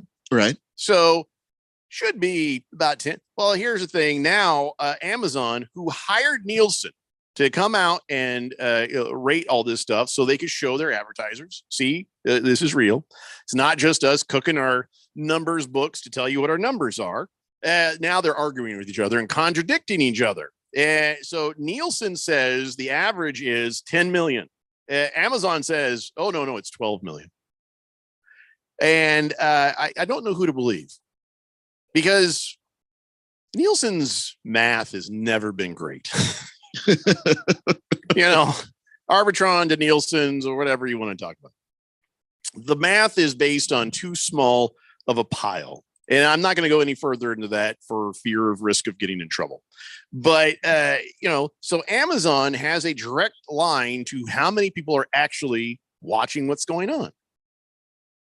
I don't know how the technology is set up for the Nielsen to do it. But having a difference of 2 million is troubling. Between, you think, well, 10 and 12 is not that big of a deal, but it is a big deal. That is a big statistical contradiction right there. And I'm not sure which company I would trust, but if you're paying somebody to do this work for you, why are you still, maybe they just wanted to verify with their own numbers or something. I'm a little confused why they're having this argument. Amazon wants bigger numbers. I get that. Nielsen wants accurate numbers. At least that's what they're supposed to be doing. So we just split the difference and say it's 11 million? I mean, I'm very confused by this mess. I'm confused by it too. It just seems like if you're capable of tracking it yourself, all you have to do is turn your numbers over to a third party to have them verify it. You don't really need Nielsen to do it, right? Yeah, I guess. I mean, that's like any third party would work. It doesn't necessarily have to be Nielsen, though there is, if you do it with Nielsen, then you get the added bonus of people are familiar with Nielsen doing ratings. And so they'll trust it a whole lot more. Who the ad agencies trust is when it comes from those guys. So I don't know what to make of this, of them arguing over these things, but they better get it straightened out, but if you're worried about the numbers, I wouldn't be. It's going to go up and down based on who's playing. Yeah. And it's not even just a disagreement in the average. It's literally a disagreement in how many people watched the game last week. Nielsen saying it's 7.8 and Amazon is saying it's 8.9. Well, I honestly don't know who to believe. I just don't. And, hopefully somebody figures something out. It would be nice if they had accuracy in ratings. Doesn't Amazon have the technology to know who's watching what on their Fire TV? Of course they do. Of course they do. So then I would tend to believe Amazon. But I guess, why are they showing a difference of numbers? Has Amazon been lying all this time, or is Nielsen getting it wrong somehow with their technology? I don't know. I mean, I imagine they should just all share the same pipe of information and go from there. So, yeah, I don't get it. Harry Soap says that 12 million viewer figure proves one thing. There are 12 million bars in this country. I think it's probably more than 12 million bars, Harry Soap, but there's a lot of people who have Amazon who are watching on the TV. And they're not doing the same thing. Nielsen for Amazon is doing the same thing that they do with everybody else, which is they get the sample size and then they extrapolate the data from the sample size, where Amazon is literally just saying, look, we have the numbers. They're counting connections of people actually streaming. I tend to believe Amazon more, but I think Amazon, if they really want to win this, needs to go to a third party and have them look at this so that we know it's not just Amazon saying it. There's another thing that's interesting that was brought up by Harry Soap and also Last Optimist says, are they estimating the number of bar patrons who watch differently? They should have the same numbers for streaming viewers. All right. So if all of the streams are what's being counted, then yeah, there you can assume there's going to be some more people, but I don't think it's enough of a number to move that needle at Last Optimist. And don't they have a special broadcasting that they're doing for bars specifically? Right. That's through like a cable or satellite type deal. It's not through the Amazon. So I don't know if that is actually done. Crackalacken says, I don't love the nickname, but I respect the process. Crackalacken it shall be from this day henceforth. All right. Glad you're okay with it. If you come up with something better, I will entertain the notion. But yeah, we just got to get this done, Crackalacken. Big George says, is Nielsen making viewers wear PPM meters for these Amazon ratings? If so, no, of course not, George. It's done differently for television. Tiger Paws says, I still hate it on Amazon. I want to watch better quality. I can just wait and watch the replay that comes immediately after on NFL Network or whatever ESPN is. Concerned about what's going to happen next year if Amazon takes over any more games. Really? Because I have found the video to be crystal clear. They finally got the refs mic thing sorted. Yeah. It only took him 3 weeks to do it. Just in time for my favorite ref. Holding Tanya Pante still for down. I love that man. I love that man. Chief Skull says, Jeffrey, when did you become Keon Rose on YouTube? When I forgot to change the name when we started the thing up. It's a glitch. Just, here's another bot. The Valiant fans say, F the Golden State Warriors. Okay. Somebody thought maybe his name should be Kraken Jack. Kraken Jack. Not too bad. Not too bad. I don't know who texted that because your name didn't show up, but not bad. Kraken Jack. So, all right. I'm sure that the Amazon ratings thing will sort itself out, but at least the broadcast technology has gotten better. And I'm just, Tiger Paws, I wonder if it's just a matter of how good of a pipe you have for internet. I got the Gigablast yourself in the face from Cox, and it so I got super duper high speed. I have noticed on Thursdays my usage has gone up to where I get notices. Hey, you're about to use up all your internet. I'm like, wait, what? I thought it was unlimited. Yeah, well, we changed that when we saw you're watching this stuff on Amazon. By the way, Amazon is going to get another game. Remember we told you about the NFL Black Friday games? Well, the Black Friday games will be on Amazon. Okay. Because they don't have a game on Thanksgiving. So this is like the thing that they're doing to make it up to them. So even though this year's games are kind of all trash, yeah, I guess we'll just watch that anyway. I mean, we always do. That's the deal. Is that a good way of putting it? That the NFL is kind of trash this year? No, I don't think it's trash. I just think it's confusing and crazy. I've enjoyed some of the surprises I've seen. I just don't know what they're going to be. In previous years, you kind of knew these are the good games, these are the bad games, and now you could be watching a game at 1 o'clock on Sunday, 10 a.m. on Sunday, and it could turn out to be a really good game. You just don't know which ones they are. Now, let me just sum something up for you before we go to break. The NFL season is trash for us, for me, for Randy, for Keon, for the following reasons, not limited to. It tells you something when the Colts, the Commandos, and the Arizona Cardinals are the lowest rated Thursday night football games of the year. Yeah, it just got progressively worse. 9.7 million, 8.8 million, 7.8 million. That's right. Our teams have single-handedly destroyed Amazon. You're welcome, Jeff Bezos. All right. Crackalakin says Amazon telecast makes me nuts because I can't easily change channels during commercials or, like when the Colts have the ball. You shut your mouth. It's a Daily Blender here on 1580 The Fanatic. Finding great candidates to hire can be like, trying to find a needle in a haystack, but not with ZipRecruiter. Its powerful technology actively finds and invites qualified candidates to apply to your job. So while other companies might deliver a lot of hay, ZipRecruiter finds you the needle in the haystack. See why 4 out of 5 employers who post a job on ZipRecruiter get a quality candidate within the first day. Try ZipRecruiter for free at ZipRecruiter.com/free. That's ZipRecruiter.com/free.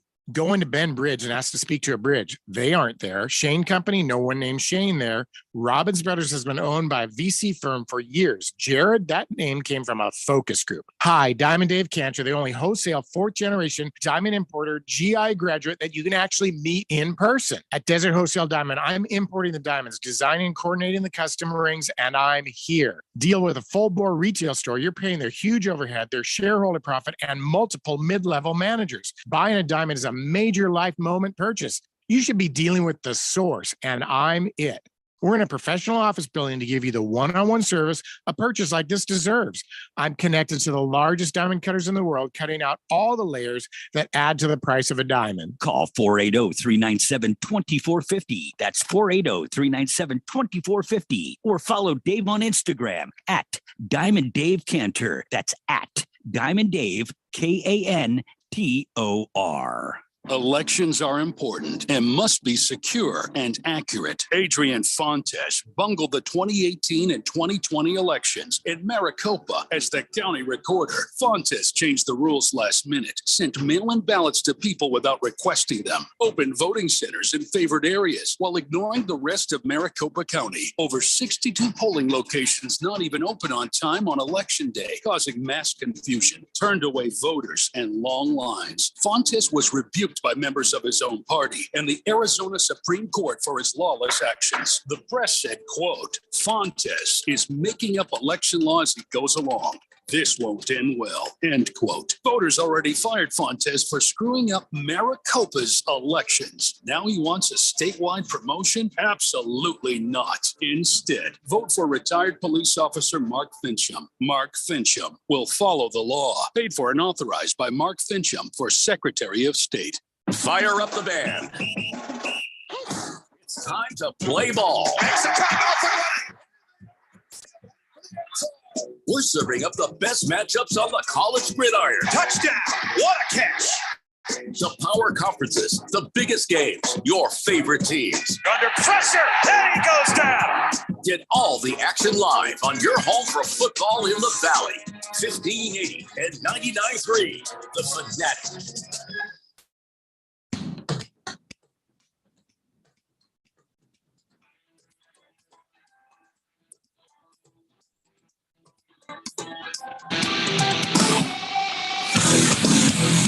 It's the Daily Blender here on 1580, The Fanatic. Randy had to step away. He had another meeting with his lawyers about the whole Kraken thing. Somebody got wind that he had mentioned the Kraken thing, so he'll be back later.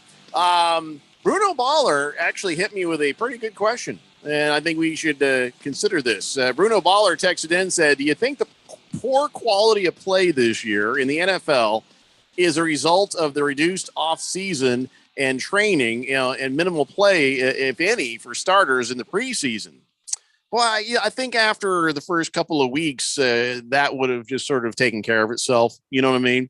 Preseason, you're not playing 5, 6, 7 games. You're playing, you're playing 4 games. It used to be 4 games, and your starters wouldn't even sniff the field until, say, sometimes they do it the first week, just like, okay, yeah, feeling pretty good. And then it would just be all trying to figure out who's going to make the team. Some teams would only throw their starters in like the last 2 games. It just really depended. And the same as it is now, just depends on the team. But to say that because they didn't have maybe training camp, a reduced training, reduced amount of practice leading up to it. Yeah, maybe that could have an effect on the quality of play. Mm-hmm. But again, I still want to go back to this. I feel like we're going into week 8 now, right? Mm-hmm. Yeah, I think by now what you see is what you get. Yeah. I don't think that that those things in the preseason are affecting this now. I mean, not immediately. Yeah, a little, but I don't think too much. I think the NFL has achieved what they ultimately wanted to do. They've tweaked the rules because they want everybody to be able to have a chance. They want everybody to be able to go into the season thinking they have a chance at the playoffs. And about week 8, you still think you have a chance at going at the playoffs. And when you look at the amount of teams in this league that are 4-3 and 3-4, and you look at some of these quarterbacks and the way that they are putting up big numbers. And I'm not talking about the elite guys. I'm talking about Jacoby Brissett. I'm talking Marcus Mariota, PJ Walker, Taylor Heineke. These guys are aided by some of the rule changes that the NFL had to make defenses a little bit weaker, offenses a little bit stronger. And the result is you end up with a lot of very average teams, which means fewer great teams, even though there are fewer truly awful teams too. Peyton Manning had it right. We got to get more kids playing this damn game. The talent pool is shrinking.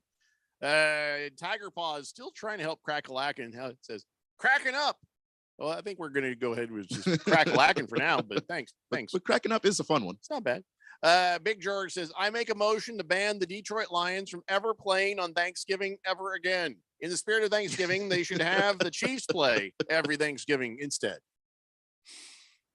Used to be your team and the Cowboys. And they still do it every now and then, but it usually was always the Cowboys. It wasn't just Washington and Dallas. It was like every few years they bring Washington back, but it's just saying back in the day, it was like, hey, Cowboys and Indians. Oh, I get it. And now it's like, ooh, maybe not. Yeah, but maybe not, at least with that name. Over the last decade and a half, I noticed those games were disappearing. So Hefty Lefty says this season just reinforces the old adage of on any given Sunday. Yeah, somebody made an NFL tier list. And the top tier is 3 teams will beat most teams they play. Yeah. And it's the Bills, it's the Chiefs, and I'm forgetting the third team there. And at the bottom tier, it's Eagles. That's who it is. Yeah. And then the bottom tier is will lose to most teams that they play. And you got obviously the Lions in there. Colts gotta be there. I don't think they had the Colts. They should be. But the Steelers are in there and the Saints are in there because they're 2-5. Everybody else was in the middle tier of can beat anybody, can lose to anybody. That's most of the teams. The Colts are going to be in there. Yeah. I mean, the Colts are 3-3-1. Washington's 3-4. Cardinals are 3-4. Bears are 3-4. Packers are 3-4. Dallas is 4-3, I think. There's an awful lot of teams hovering in the middle. You know what I'm saying? 5-2, sorry. Oh, there's a lot of teams that are hovering in the middle. And you don't. That's why we can't tell. It's like, who's going to win this game? Yeah, you can't. We thought we knew. No, we don't know. Nobody knows. The NFL has always wanted to Izzy achieve knows. this level of parity. Only Izzy knows. Only Izzy knows. And they think they finally did it. We can't tell. And even Izzy has had weeks where he don't know. You know what I mean? Mm-hmm. I know. I've had I haven't had a ton of variance. I haven't had truly bad weeks, but everything's just kind of 7 to 9 for me in terms of picks. And I can't seem to break 10 ever. Yeah, I was shocked to see how high I was in the standings, having felt like I've done very poorly. But most of our fan pickers, that they are affected by it too. That nobody really knows. A couple of freaks out there. We got a couple of freaks. That's true. Every season there is somebody that's just rolling. I feel like the guy who's at the top. Who's at the top? I forgot who was at the top. The person who's at the top of the Harmon Solar NFL fan pick'em. I'm going to guess that person, I'm bringing it up, that person, as well as a couple of the other high level pickers, are basically in a sensory deprivation tank with cables hooked up to their heads, like in the Minority Report. Remember that movie? Yeah. And all of a sudden, the one goes, and a ball comes rolling out and says who to pick, because Nose Picker has 70. Need for Speed 25 has 69, and Dirty Rat has 68. Those three precogs are sitting there in some sort of creepy hot tub, coming up with all the damn picks. It's the only thing that makes sense. It's the only thing that makes sense. I agree. Anyway, so let's talk about something that happened the other night. I saw this when it happened, and I thought, did that ball hit the Skycam wire? I remember seeing that. I'm like, well, that's weird. And I didn't think anything of it because the guys didn't say nothing about it. And, the ball didn't seem really affected by it. But I was just kind of like, did he hit the Skycam wire? And I think what it was, I tried to print this, but we still were operating on our fuchsia paper here. But so, you can't really see it on my paper. But so, yeah, Mac Jones chucks up this ball. Ill-advised, of course, yeah, and it ends up getting intercepted. And the only result that play would have had was not that somebody was going to catch it for the Patriots, but that just it would fly over their head and go out of bounds. And I watched that when I first saw it. I'm like, but I think what it is the Skycam cable. You see it moving in the background. And the ball kind of hits its apex and starts to hit that and come back down. And it didn't wobble or anything really. And I've watched it over and over. And I'm like, And ESPN came out and said it didn't hit because they keep the Skycam wires behind the line of scrimmage. So it couldn't have hit it because they don't put it in front. It's something they call forced perspective when you're taking pictures or doing video. But when Espen says, "Oh, they did not, nothing happened," now I'm suspicious. Now I want to take another look at this. I don't trust the Espen people. And they're like, no, it didn't hit the wiring. Everything's fine. It was 15 feet above the ball. And, we followed all protocols. Well, first, we were having all these gates, right? Right. We've got, what was the other gate just from the other day? This is Camera Gate. The other one was, Mike Evans Gate and Autograph Gate. The ref is trying to get his autograph, and then the NFL came and says, nope, wasn't an autograph. And then Mac Jones in there, nope, wasn't nothing hit the wire, nothing to see here. I think if it hit the wire, you would have probably seen more wobble from the ball. Though. Yeah, the ball didn't stop spinning in the way that it was spinning. It didn't change trajectory at all. It just to me, it just didn't hit the wire. I don't know. But yeah, I think that if it had, what would have happened on the field would have been a dead ball, and they would have. I don't think they would have replayed the down, but they. Yeah, you don't think that somebody would have run out there and says, "Hey, yeah, interference there," I mean, Belichick wouldn't. So his lip licking son probably would have been sent out. Well, someone did point out that if the ball did hit the wire, then it'll be revenge on the Patriots that a camera. Yeah. A camera got them back. Spygate revenge. Here's what you do is you highly electrify those wires. So if the ball does hit it, it bursts into flame immediately. or at the very least scorches part of the ball. So you have absolutely irrefutable evidence that it did. But wouldn't you like to see a sparky, like, and then the ball comes down in flames, and the guy's like, you can catch it if you want, and it'll be in play, but you're going to burn your hands. So it's on you. Who wants it more? It's kind of like, when there's offsides and there's like, well, free play. If the play's going, they're free play, and you just chuck it up in the end zone. And if it's a touchdown, you're like, well, we're going to go ahead and just decline that penalty. And well, I think it should be the same thing. Hits the highly electrocuted sky cam wire, bursts into flames. Guy catches ball. That's on him if he does. And it's good if he does. But but what's going to happen. You get no injury timeout for that bastard, though. No. You got to run off the field and stick your hands in the Gatorade jug. That's I don't think that's going to go towards the NFL's view on player safety. But some pigeon is going to land on that wire and absolutely end the game. Promise. Not in the game, but it's all of a sudden they'll be out there. Everybody's going to yay!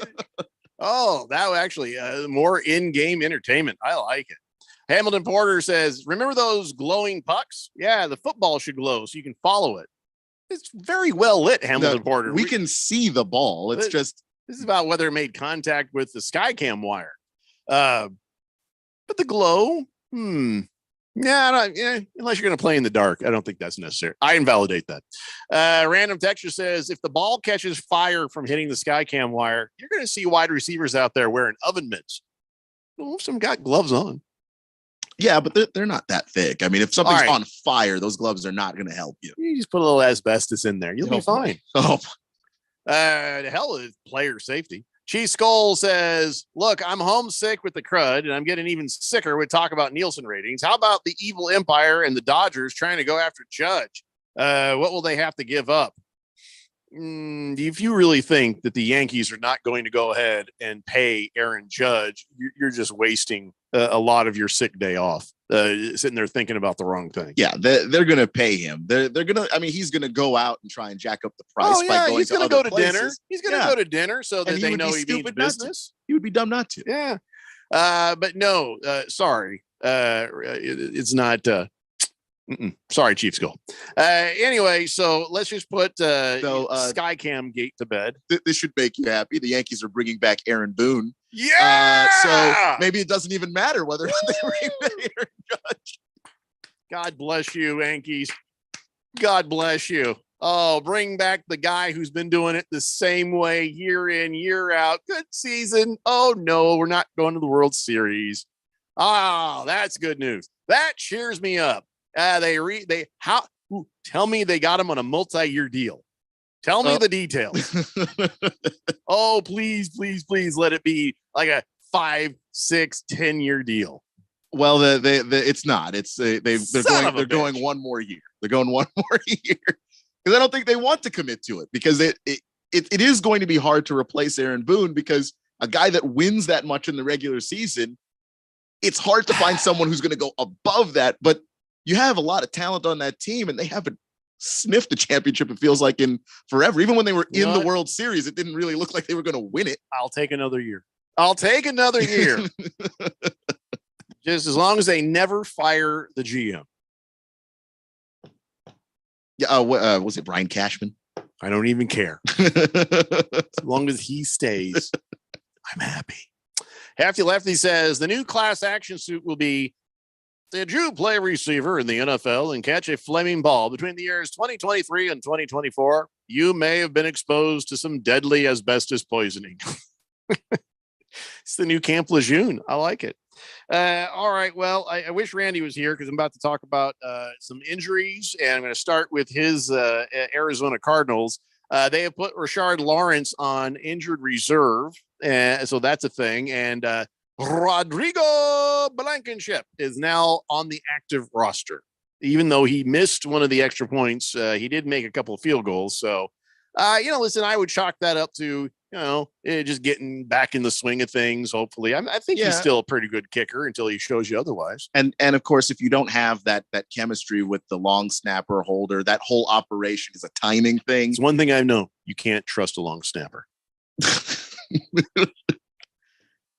I'm just kidding. Random texter says, how do you know Aaron Judge is going to go back to the Yankees? Because they're going to pay him. They're going to pay him all the money. He says, maybe Aaron's tired of the high and tight haircut. Maybe he wants to grow a goatee. Some other teams might be willing to match with the Yankees and pay him to, maybe he'll go there.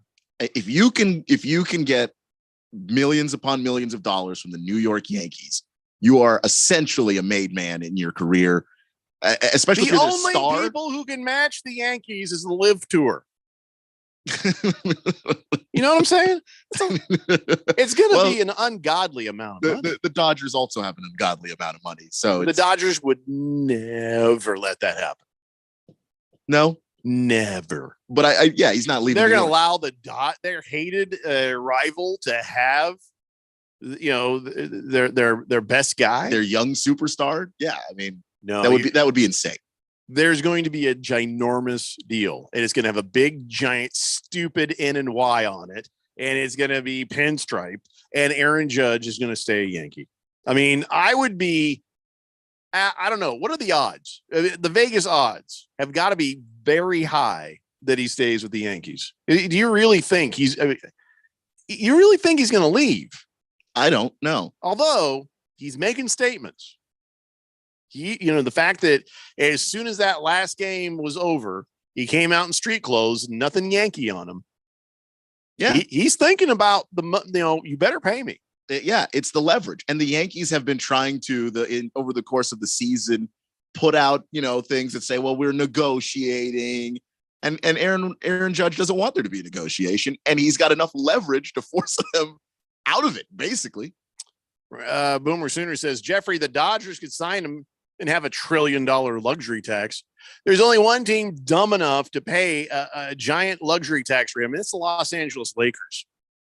Yeah. And I don't think he can dunk. I don't know. Well, they need a guy who shoots threes, and I don't think he can do that either. Well, I imagine he probably have a better percentage than what they've got now. He's really tall and athletic. He might be able to dunk, but shoot threes. You know what?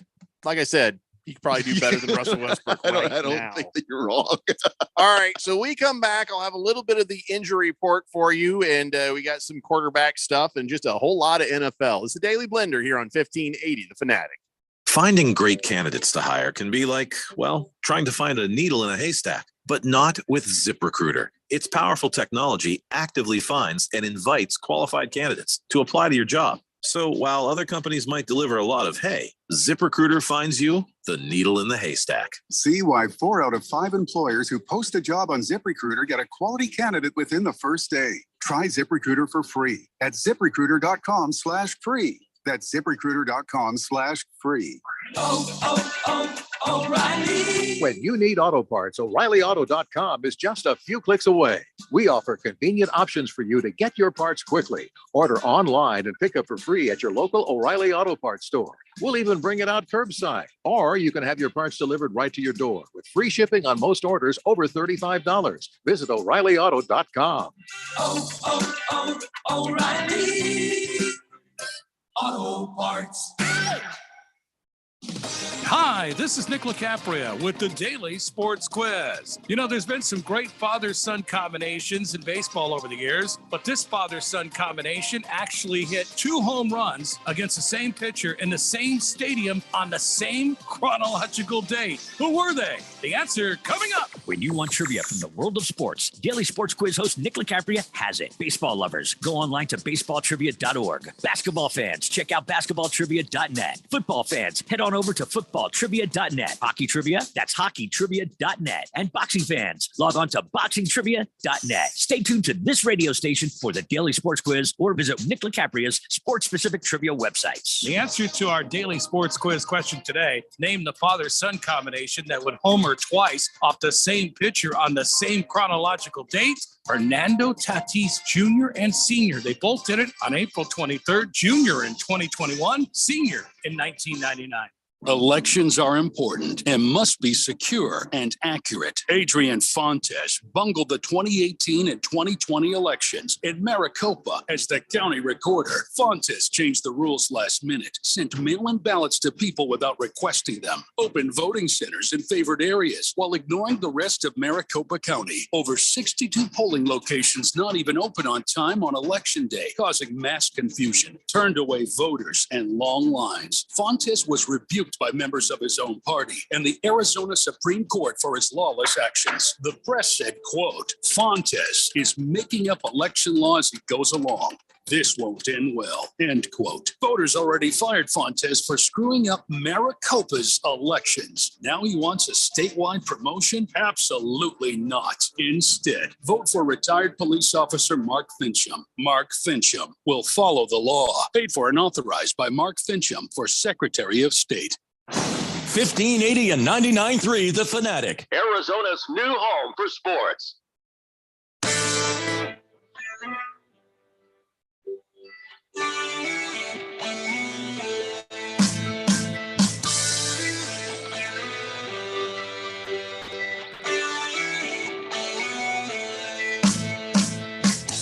David Blender here on 1580 The Fanatic. And all right, I'll give this one last text about the whole Judge thing, and then we'll move on to some injury reports for the NFL. Chief Skull says, what about Judge to the Rangers? With their new manager, Bochy. Yeah, Bruce Bochy. I don't know. What about it? I mean, do the Rangers have gazillions of dollars? They might. I don't know what their financial situation is off the top of my head. Everybody wants Aaron Judge. Everybody who can afford Aaron Judge. And as you know, without a cap, it doesn't really matter, right? I mean, just who can afford him? Yeah, who can afford him? And there are a few teams that can. I know Washington can, and I also know Washington obviously won't because we saw the Juan Soto thing go down. There's some teams that have the money; they're just cheap. Scratch me because says Aaron Judge could be a great defender for the Lakers if they let him bring his bat out there on the court. I agree. No, I think a lot of sports would be more interesting if you could take weapons, but what do I know? And scratch me because you just reminded me I've got to send you and that other guy an email. So I've written myself a note and put them over here on the side. You'll get an email from me later. I've got your prizes sitting there on my desk. I just, kind of busy. All right, so let's do this. The injury report stuff, things you'll need to know, getting ready for the NFL Week 8. Rosalie Michaels will be with us tomorrow, and I'm sure we will update you on your favorite players as needed. But right now, Zeke Elliott ain't going to play. That's what they're saying. He is likely out this week. He had a knee sprain. Boy, he was looking really good too, wasn't he? He just was running the ball, getting in there, and he was. I was very critical of him in that contract that they gave him because he just wasn't really playing up to it. Not all his fault. Some of it was injuries, but some of it was he didn't show up to camp with the right weight and all of that. This year he was dialed in, showed up in shape, ready to go. And for 7 weeks, he was really damn good. But, that injury, I hope it doesn't derail his year because he's having a good one. I don't care. He's a dirtbag. But I'm just saying he did look pretty good there for a minute. Who looked good? And I'm sorry to change sports on you. You know what I saw? I saw DeAndre Ayton following through the way you'd like him to see yet last night. I actually saw that fire. I actually saw that effort and that little thing. He made it work. He got up there and you could tell there was more effort and he physically put himself into a closer position for that little move to work. And it did. So, as much as I've been critical, I just wanted to say, I did see what I wanted to see out of him last night. And the double, 16 points, 14 rebounds. Mm-hmm. Yeah, you love to see that too from him. Yeah. So keep that up. A lot of people were afraid he was going to get paid and then you weren't going to see the effort. And that's not true. I for every game I've seen so far, he's been giving effort, running up and down the floor, boxing guys out, going after boards. I'm a fan of what I'm seeing from him so far. So DeAndre Ayton, just keep, don't worry about the money. Keep me happy. As long as I see that fire and that effort, I, Jeffrey O'Brien, am happy. Back to the injuries. Chuba Hubbard. A lot of people looking at Chuba Hubbard saying, Chris McCaffrey, now he's gone. So maybe get some Chubba Hubba. He didn't practice. And he had an ankle injury last Sunday. So sorry. We'll see what happens. I would imagine he'll play. Maybe they just rest him, but that's something to keep an eye on. I hear these names come up quite a bit, fantasy football wise. DeAndre Swift and Top Ramen St. Brown. Both those guys, I know a lot of people have these guys in their fantasy football. Here's the latest. DeAndre Swift fully practiced, and I'm sure he'll be ready to go. So DeAndre Swift, all these people who've been hoping he's going to get going, well, now I think he'll be fine to play. Top Ramen St. Brown, he did practice, but he was limited. So I don't know if he's going to be ready. Got to remember, he's in the concussion protocol.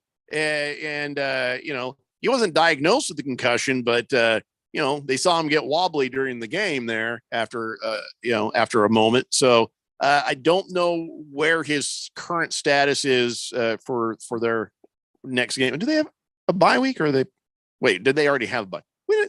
Are they playing this week? The Lions are in fact playing this week. Okay. They're going to be home against the Dolphins. Oh, their asses are kicked. I mean, well, yeah, this they are. Most of the teams are going to play.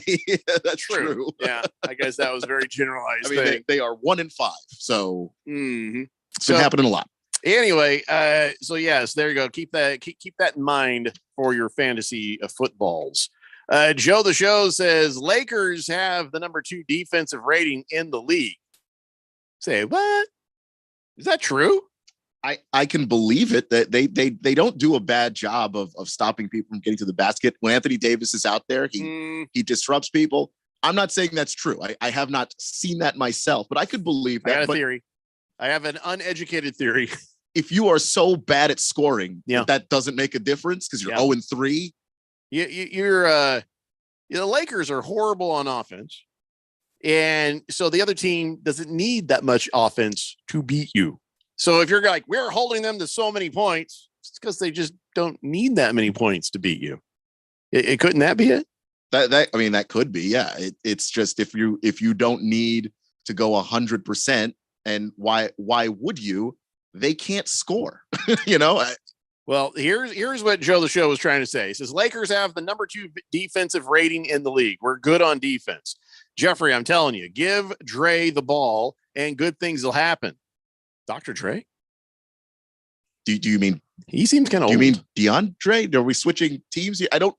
Yeah, which Dre? He says, I give Dre the ball and good things will happen. That dude's an absolute baller. And if I could have him, I'd take him in a heartbeat. I'm really confused. I'm really starting to think he means DeAndre 8. Oh, I see.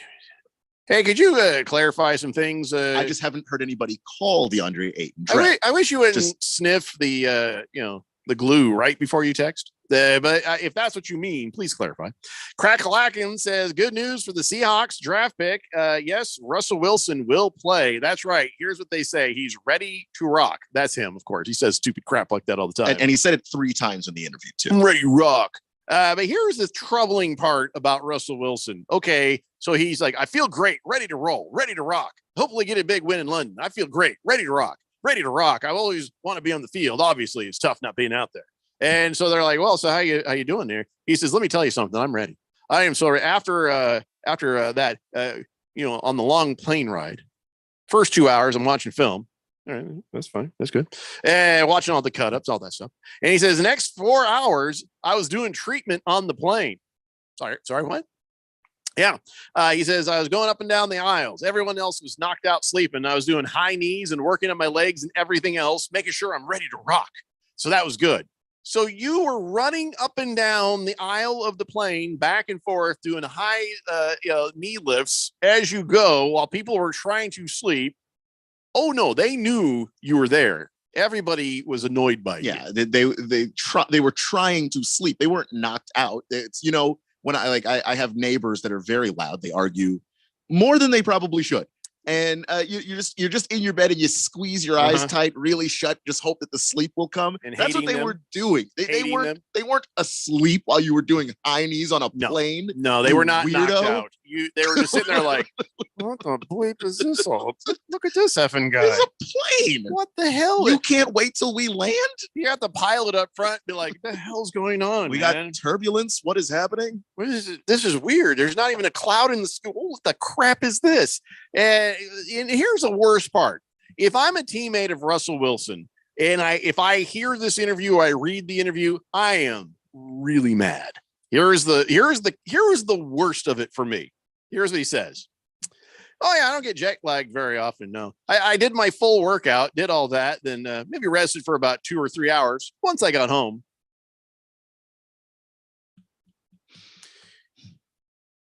Russell, what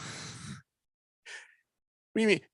You could have slept on the plane and worked out at home. You not annoyed us all and just worked out at home. That is a weird thing that he does. Why is he like this? He's about to get Geno Smith in the locker room.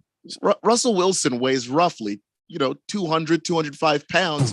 A 200-pound man doing high knees on a damn airplane is a horrible idea. Obviously, I think we all agree. I haven't seen the drink cart in a while. What's holding that thing up? I don't know. Oh, that's right. Our quarterback is doing rehab in the middle of the plane. This is just everything you need to know about Russell Wilson right here. That's all you need to know.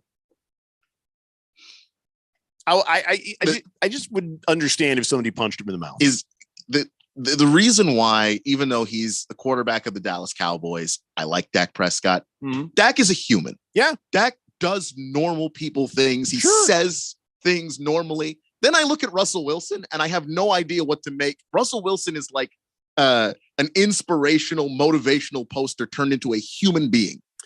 And that doesn't work for like most things. But even that's worse because he's not inspirational. He's annoying.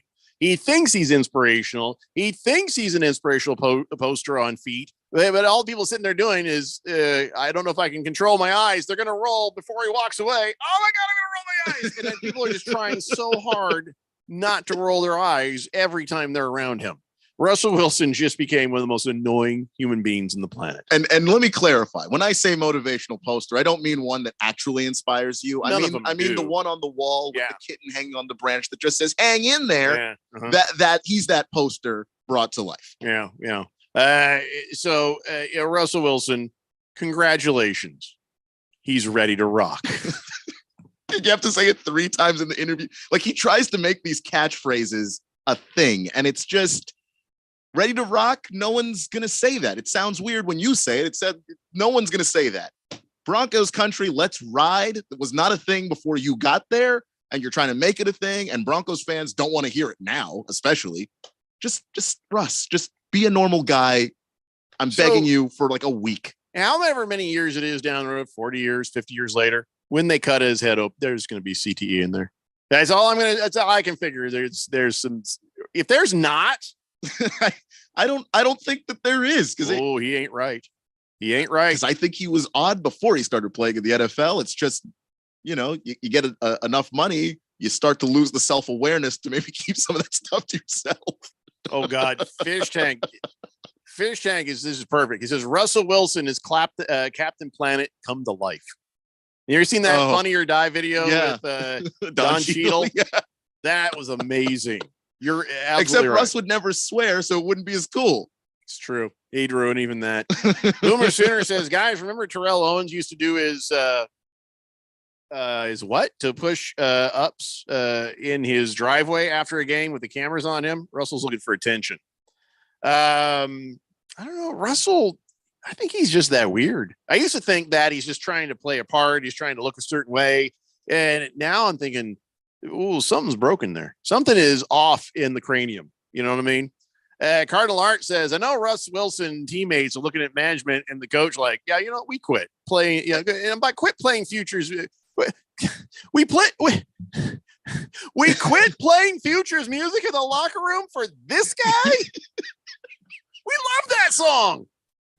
Well, he's with Futures X, so you can't play the music. What do you want? Somebody's gonna start playing it, or you know what? I mean, they're gonna start humming it. What's funny is that the old Seahawks, the old Legion of Boom, they were all saying this about Russell Wilson before, and everybody thought it was sour grapes and they were just salty. So nobody really listened to him. Yeah. We should have listened. They were right. They were not, maybe there was a little sour grapes in there, but there was also some truth. Here's some truth. Dirty Dallas says Russell Wilson is the ultimate cornball. The entire team must hate him. If you're winning, corny is not a problem. When you're losing, it's a little annoying. Yeah. Joe the Show just texted in a dissertation on Booker. We're going to have to get back to that a little bit later on because we're up against the break. When we come back, I started trying to do an injury report. We'll fill you in on the rest of that. And we got a bunch of other NFL stuff to talk about, too. Well, it's not your fault you got interrupted by Captain Heinies on a plane. So, Licky Lips Johnson says, call him Corny Wilson. Corny Wilson is probably the right nickname for Dangerous. Oh, my. By the way, did he call himself that? Who came up with that? I think he did. Of course. It's a Daily Blender here on 1580, The Fanatic. My brother-in-law died suddenly, and now my sister and her kids have to sell their home. That's why I told my husband we could not put off getting life insurance any longer. An agent offered us a 10-year, $500,000 policy for nearly $50 a month. Then we called SelectQuote.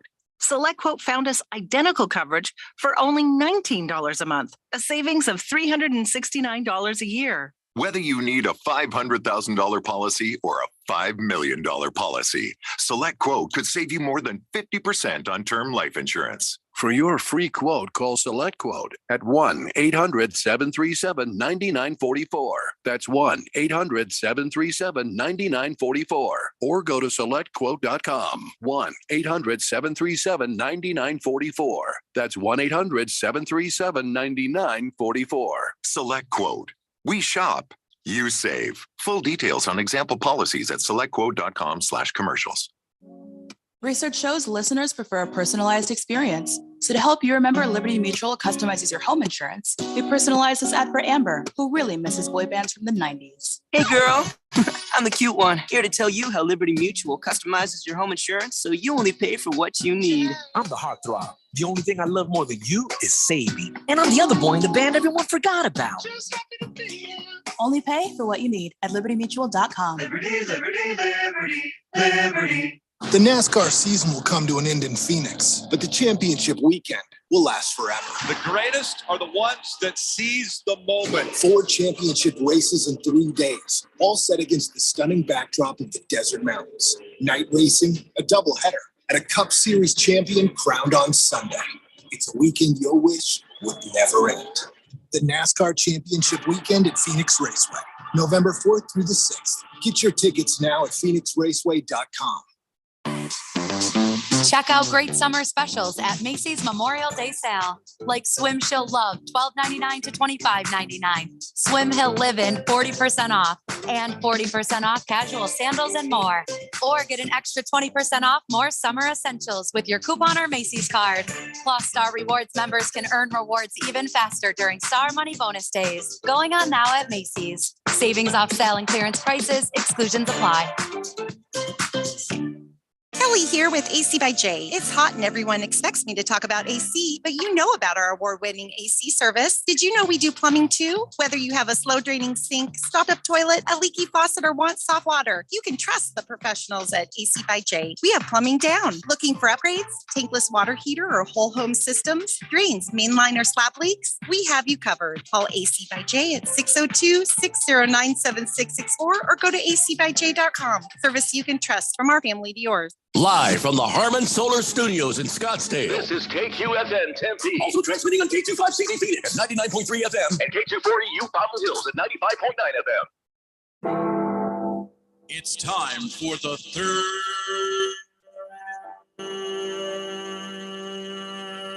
hour. Quiet, people, settle down. Because it's time. Time for what? Showtime. When does it start? Right now. 3, 2, 1. Let's get on with the show. Let's do it.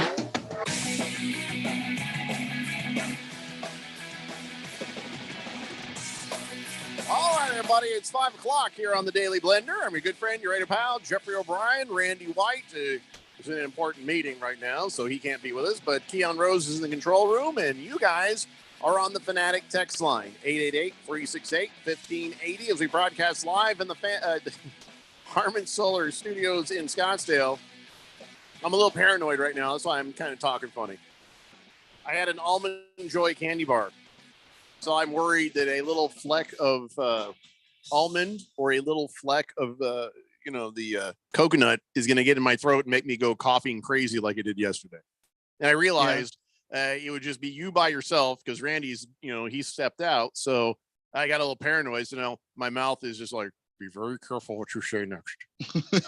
Yeah, we ended up just doing play-by-play of your coughing fit. So. I love coconut.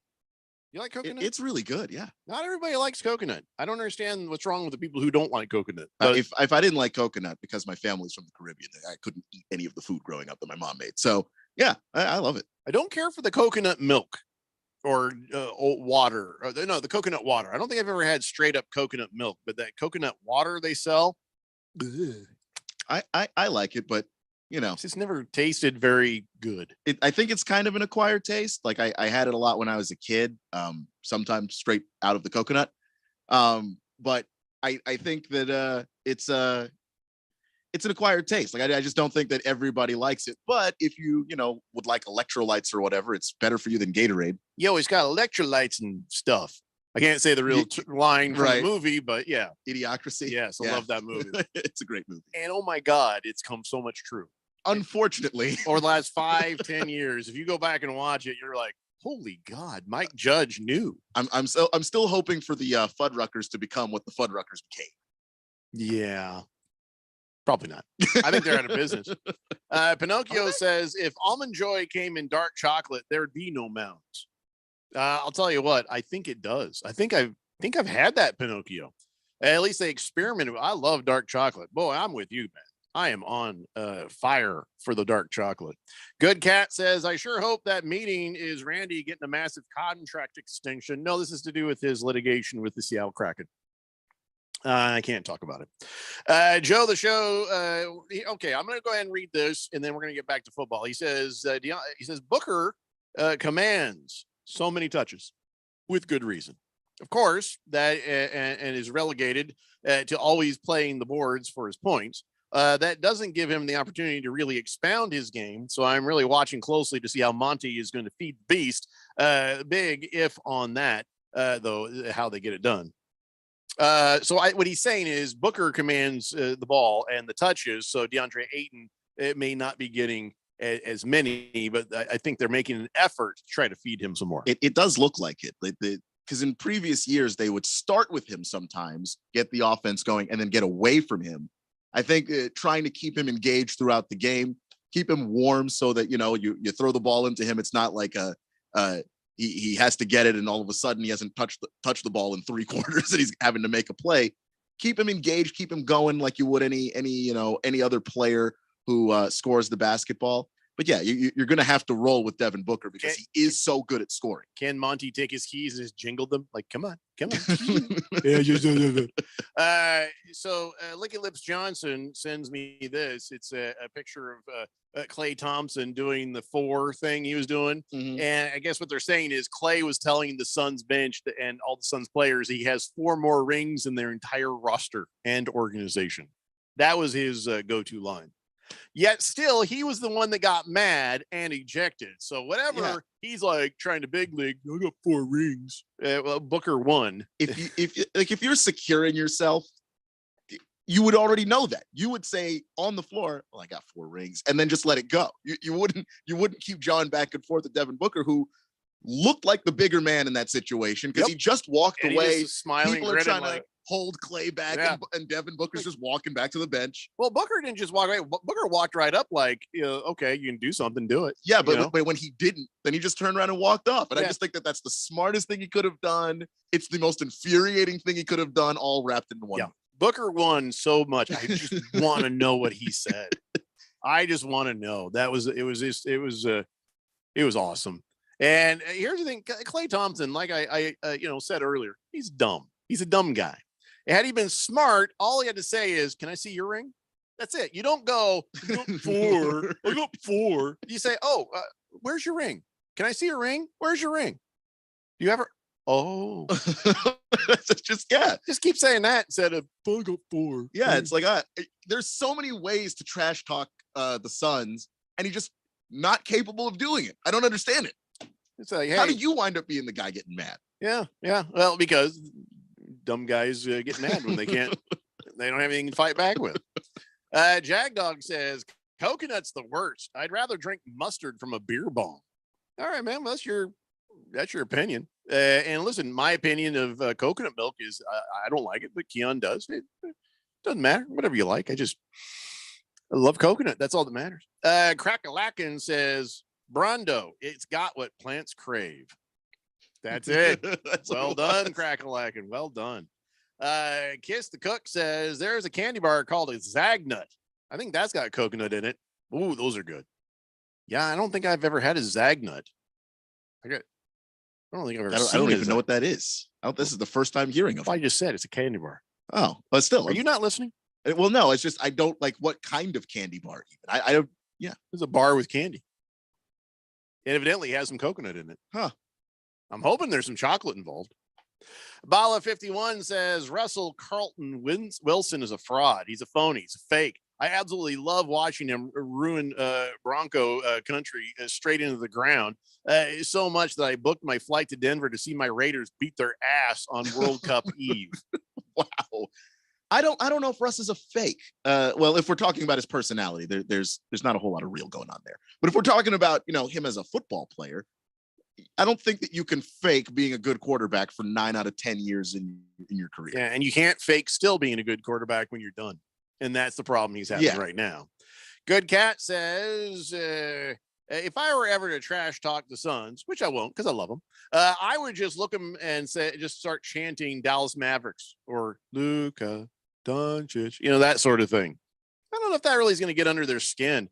I think that the Suns look at that as more they failed more than he succeeded. So I don't think that they've got. I mean, when they show up on the court, you want to beat them because you got that to prove to yourself. You got that to do for your fans. And also you want to prove the Mavericks, we're not your bitch. And so I think that when they look at the Mavericks, I don't think that's something that sticks in them. No, I mean, I listened to Mikal Bridges. He was talking to JJ Redick maybe a couple of weeks after they lost. And he was just like, yeah, we got tight. He didn't even really reference the Mavs. He was just like, we got tight. Yeah. We missed some shots.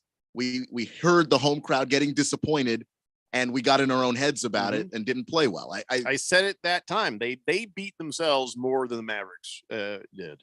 Yeah, I mean, when you lose by as much as they did, it couldn't all be Dallas. That a lot of that is what the Suns failed to do, and they know that. So they're not dwelling on it. Yeah, you don't like. How do you mock the Suns and make you go, I don't. But if you're going to do the ring thing, then all you have to say is, "Hey, remember that time you went to the finals and won?" Oh no! Like whatever you do, you can't be the guy getting mad when you have the rings and the guy who is somehow getting under your skin doesn't have any. Like, how is that possible? I might be coming to your side on the Klay Thompson thing, because there's no intelligent way that works on you. If you have any security in how good you are, which you're making a big shot of telling everybody. I don't need you to come to my side on that point. I think you would come to my side had you seen as many interviews with him as I have. Plus, what just happened. I've seen the ones where he's kind of goofing around, so it's just hard for me to tell. But he's not goofing. That's just as far as the intellect goes, my friend. Dirty Dallas says, "Coconut candy sucks." Okay. I'm not trying to start a fight about coconut candy. This is not a crusade. No one is trying to force you to eat it. You can just not. Yeah. I was smart when I was a kid. I had there was 4 of us kids, and I learned early on, like the stuff that they don't like, you get more of it. So, I like the crust on the pizza. So the crust is sitting there in the box. I'll take that. Don't be weird. My sisters would cut it off. I'd be like, oh yeah, breadsticks for me. And I like the heel on the bread. The people wouldn't eat the heel. I'll eat the heel. Boom, extra toast for me. I just learned to appreciate the stuff that maybe other people didn't like, and it has done me well. So you can give me all your coconut candy. I'll be happy to dispose of it for you and keep it from ever hurting you again, Dirty Dallas, and anyone else. We'll have a drop-off station for your coconut candy. There you go. Just for me. All right, let's talk about what's going to happen this week, week 8 of the NFL. This is hilarious and telling, but I guess Andy Dalton is going to be the Saints starter, even though Jameis Winston is back and healthy. I think they like the stability. They like the way that he threw interceptions, probably more than the way Jameis Winston throws interceptions. Mm-hmm. Probably a lot more leadership quality behind those interceptions. So I figure if we're going to turn the ball over, I feel like Andy Dalton is the best person to turn the ball over for us. I think that's the conversation they must have had. He's a little bit more of a steady turnover machine. Mm-hmm. Yeah. I mean, you can count on Andy Dalton. You can count on him. Yes, you can. He's going to turn it over. So enough said. Now they're tanking. Now they're tanking. Yeah, I mean, what other choice do they have? Those are the two quarterbacks in their room. They're 2-5. Season's not necessarily over unless you want it to be. So these teams are going to start looking around like, well, wait, we're tanking. But if they're tanking, so now they're going to have to get even more creative in tanking to tank. Because if you want to get a good draft pick, you're going to have to go the extra mile to lose more games than the Lions or the Saints or the Colts even now. You're going to have to try extra hard to lose some games. It's going to get harder to tank. If more people are tanking. It is. And the thing is, we have so many teams, 3-4, 4-3. If those 3 and 4 teams become 3 and 5 teams, they might start joining the tanking fund. So try to get ahead of that. Yeah. And listen up, Belichick. We know you're tanking because you're starting Mac Jones on Sunday versus the Jets. So pretty obvious you're tanking. You're Bella tanking is what's happening there. We're going to have to make a list. All of us on our own, make our list of who we really honestly believe is tanking. And Matt, and we'll compare notes. Yeah, we can do it for Friday. Yeah, well, or next week or whatever. It's going to be an ongoing process. Have to be Friday because we got to let Randy know what's up. Yeah, Randy's in a legal meeting right now, and I don't want to interrupt him. Mm-hmm. But yeah, so that's what we'll do. We'll get our tanking top 10. Or there might not be 10. There might not be 10, but we can. Okay, we'll call it the top tankers list. All right, let's do it. Top tankers list. We'll see how many. I know everybody thinks I'm going to have the longest list. Well, you have you suspect more people of tanking than Randy and I do. You know what? This is one of those crow eating things I've had to do. Is Ralph from Harmon Solar thought for sure. He even thought for sure. No, he thought so too. So I don't know how much crow you get to eat. Was tanking. Turns out Pete Carroll is brilliant. Either that or even he didn't see Geno Smith coming. And then once he was there, he's like, "Ooh, okay, forget the tanking. We're going to go with Geno. Let's see what happens." Because every indication was that the Seahawks were tanking. It was, but he was saying all offseason, no, we think Geno's good. We just thought he was lying. Or delusional. Yeah. It's just, it's one of those things where the minute we believe, you think, like, then he's going to become Geno Smith again. Well, yeah, that's just, we all, have heard fairy tales and things. You sometimes clock strikes 12 back into a pumpkin. Yeah. Geno Smith is about, maybe he's not. Maybe he's got it back. Remember, he was all right back in the past before he got punched in the face. That's the thing. When he came out of college, he was known for being a guy that was always in the gym, always in the film room. That was his reputation. And then he struggled a little bit with the Jets, but he wasn't bad. Then he got punched in the face, and that kind of derailed his entire career. Yeah. That was the worst thing right there. So who knows? Maybe Geno Smith is for real, but just kind of crazy that guy goes this long, and then at 32 years old, career resurrection. All right, so let's just don't show your cards, okay? Okay. But let's talk about a number. Do you think there are 10 teams tanking in the NFL right now? I don't think so. No. Do you think there's 8? I think there's 7. That's a pretty high number. That is a pretty high number. I think there might be 10. And what's going to happen is they all look at each other. Somebody's going to be like, "Oh, damn it," And I felt like the Seahawks were tanking this offseason, and I was clearly wrong about that. But I thought the Lions this entire time have been masterfully pretending like they are trying. I think they were tanking. I think the Seahawks were tanking, and Geno untanked them. I truly sort of believe that. So here's what I need you to do, Keon. Could you send Randy an email saying, "Hey, put together your list of teams that are tanking so we can talk about it on Friday." That way, when he gets done with his legal meeting, he knows and he has time to pontificate and think about it and consider it. I think my number might be closer to 10 than yours, but I haven't really given it enough thought to be sure. I was really surprised to hear you say 7. That is refreshing to the conspiracy theorist inside of me.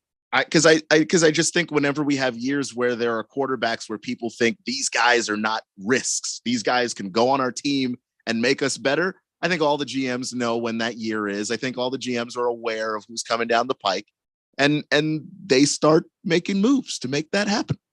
Kiss the Cook says, "No more tanking. The tank's full." No, my friend, the tank is empty. If you're a Colts fan, we need a quarterback. Let's see. Booger Wolf says, Booker told Klay Thompson that he was a paper champion and that all their rings were bought. Then he told him only girls have that kind of hairdo. And then Klay farted himself and he got mad. Wow. Booker Wolf, you just made every single part of that up. Every single part of that up. What I guess, you take what I think that was what Shaq and Barkley had said in past episodes, that maybe that he said that he was just riding the bus, Dang. That would hurt him. That would actually hurt him because he's been injured a lot. Right. And yeah. Oh, you got championships? You just rode the bus. You were just on the team. Yeah. You weren't the reason. And then of course you got a couple of those with Durant. So you weren't even the second best guy. Or here's another heckle. If I were like Splash Brothers, more like Trash Brothers. Oh, snap. I just think that you can't possibly lose control over that. That one's just funny. I don't know. I look forward somewhere down the road, somebody's going to tell us, and I can't wait to hear what it is, because if it's going to sound silly to us when we hear it out of context, but in context, like I've said, I've told you the story before, where my little sister, all I did was, and she had a tremendous tantrum, it flailed around, accidentally hit herself, gave herself a bloody nose, and my mom came in like, "What did you do?" I'm like, "I didn't touch her." And she's like, "What happened?" He said, It's just so ridiculous that you can't believe that it actually affected the person. It'll probably sound like that to us, but I kind of hoping it's just legit awesome so we can shout it at games. Yeah, or even because some of the things that are not even that clever. I had a friend who was actually smaller than me, but he was really good at scoring. And so when I defend him and he'd score on me, he'd do the "you're too little" thing, even though I was bigger than him. And about 5 times of that in the game. And I was like, "You do that again, we're going to have a problem." Because it just bothered me, but it's not that serious. Well, like out of the context, it's like, really, you're taller than him. You should know you're taller than him. Why is that bothering you? The reason it bothered you, you're too little. I just didn't like scoring on him. I just didn't like him scoring on me. Because you're too little. And it can't get under my skin now because the context of it was I was mad that he was scoring. Leaky Lips Johnson, of course you're right. We know that. He says they don't win those rings without Klay. Sure, but if you want to get under his skin. But yeah, if he's insecure about it, it doesn't matter if they don't win those rings without Klay. He is insecure about something. Dirty Dallas wants to know what our favorite candy is for Halloween. All of it. The chocolate. I don't know. Maybe next week we'll run that up the flagpole, see what everybody's favorite is. We'll wait till then though. When Randy's around to enjoy it. Okay. Let's take a break. We'll come back, talk some more NFL football. It's the Daily Blender here on 1580 The Fanatic. This is Brent Musburger's action update for Arizona's new home for sports, The Fanatic. Now, here are the latest lines from my guys in the desert. NFL Week 8, the Cardinals going on the road to face the Vikings. Arizona, a 3.5-point road favorite, 49 the said total. The Cardinals can get to 500 with a win. The World Series starts Friday in Houston, Phillies and Astros. Houston, the favorite to win the title at -175, Philly at +145. Bryce Harper, however, the odds-on favorite to be named the World Series MVP. Harper at +550. Houston's Yordan Alvarez at +600. Jeremy Pena at +700. Astros -165 on the money line in Game 1 Friday. Phillies +146. And a half the total. Red hot winning picks at experts.winnersandwiners.com. Save 75% on any best bet package with the promo code ACTION75. That's ACTION75 at experts.winnersandwiners.com. For vsin.com, I'm Trey Westerberg on Arizona's sports betting station. There's no doubt that Harmon Solar can save you up to 85% on your monthly electric bill. That's a fact. Bruce Jacobs here. But did you know it's possible to get solar for $0 down and no payments for 12 months? You can lease, finance, or even purchase outright. They have plans that fit everybody. Harmon Solar is a family-owned, woman-owned local company that uses top-of-the-line equipment. Call Harmon Solar at 800-281-3189. That's 800-281-3189, or go to harmonsolar.com. This is a special alert to all Americans who own a vehicle with less than 200,000 miles with an auto warranty about to expire or with no warranty coverage at all. Due to a decline in the economy, CarShield is announcing a low-cost month-to-month vehicle protection plan that is now available to the public to save any driver out-of-pocket expenses on future auto repairs. Call now to find out how you can pay almost nothing for covered auto repairs. Yes, you heard that correctly. Pay almost nothing for covered auto repairs. An open phone line has been established for all drivers to call for a free quick quote. Call 800-279-0433 now. Drivers who are covered will not have to pay for covered repairs again. This protection plan is at an all-time low. Additionally, drivers who activate this vehicle protection today will also receive free roadside assistance, free towing, and car rental options at no additional cost. Call us for your free quick quote today. 800-279-0433. That's 800-279-0433. What do you have to lose? Call 800-279-0433. Again, 800-279-0433. This is Senator Mark Kelly. Serving as a combat pilot in the Navy taught me a lot about teamwork. You can't land a jet on an aircraft carrier without a team. It takes everyone focused on the mission. That's how I'm approaching my work in the Senate, too. I focus on the priorities and tune out the noise. So if it's good for Arizona, I'll work with anyone from any party to get it done. That's how we expanded healthcare benefits for veterans. It's how we secured more funding for border security. And it's how we passed a law to create thousands of new, high-paying manufacturing jobs here in Arizona. No red priorities or blue priorities. These are Arizona priorities. My mission in the Senate has been the same since day one: work as a team to get things done for Arizonans. There's still more work to do, but I'm proud to say that we're on our way together. I'm Mark Kelly, and I approve this message. Paid for by Mark Kelly for Senate. Remember last year when you wanted to hear that NFL matchup, but you couldn't because you were at your nephew's birthday party and the Fanatic couldn't stream the NFL on their app? Didn't that suck? Well, those days are over, pal. Now you can listen live to every primetime NFL game on the Fanatic app. Download the app now at the Google Play Store or the App Store, or at 1580thefanatic.com.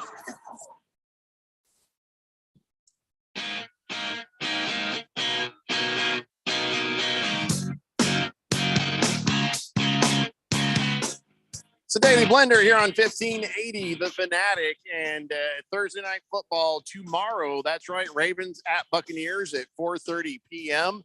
Tomorrow on the program, we'll have our Harmon Solar NFL Fan Pick'em picks, and of course, Rosalie Michaels will join us to answer all your fantasy football questions. And well, I really hope that's a good game Thursday. I'm thinking it's going to be a good game Thursday. Either that, or it's just going to be a blowout, and the Ravens are just going to walk all over Tom Brady and the boys. But whatever it is, I'll tell you what. One of the things I know Randy loves about betting on the NFL is that he's always finding new players and game props. He tells us all the time all these things he likes to bet on.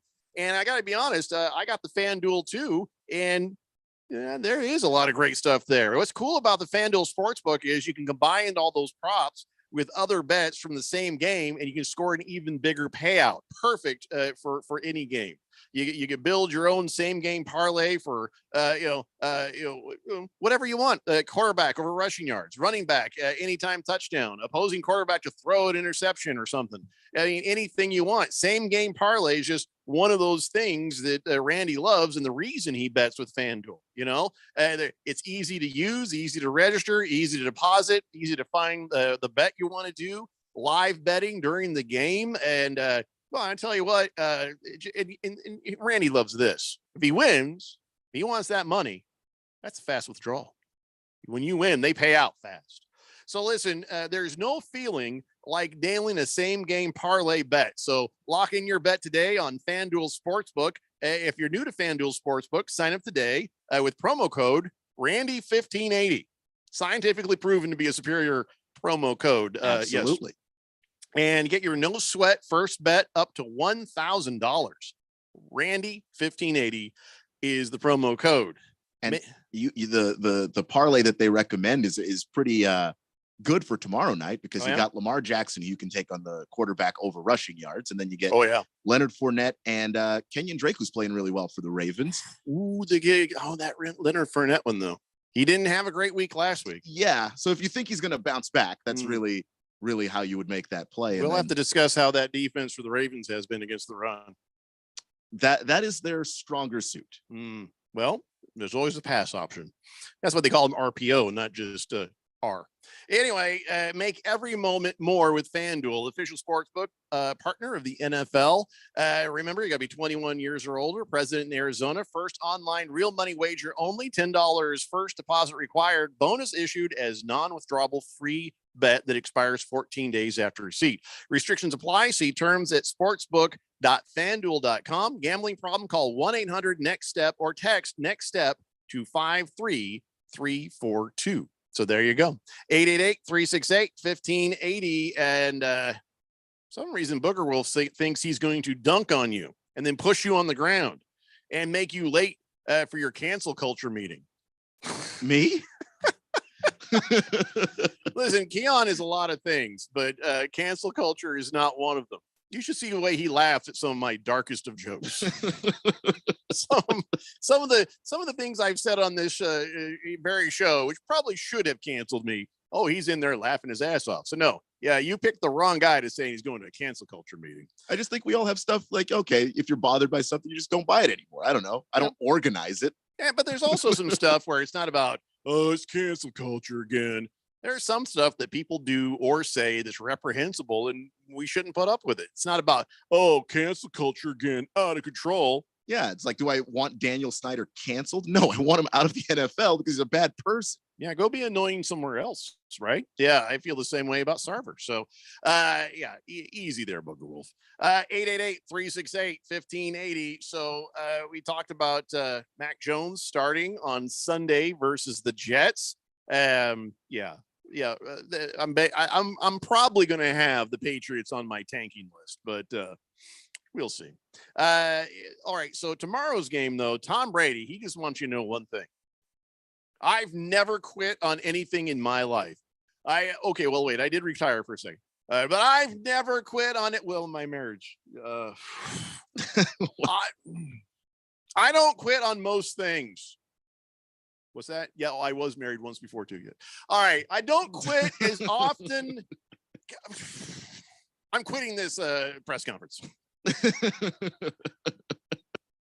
Did everybody else think about Giselle when he uttered those words? I've never quit on anything in my life. Well, I don't think that's his choice from the way things sound. Yeah.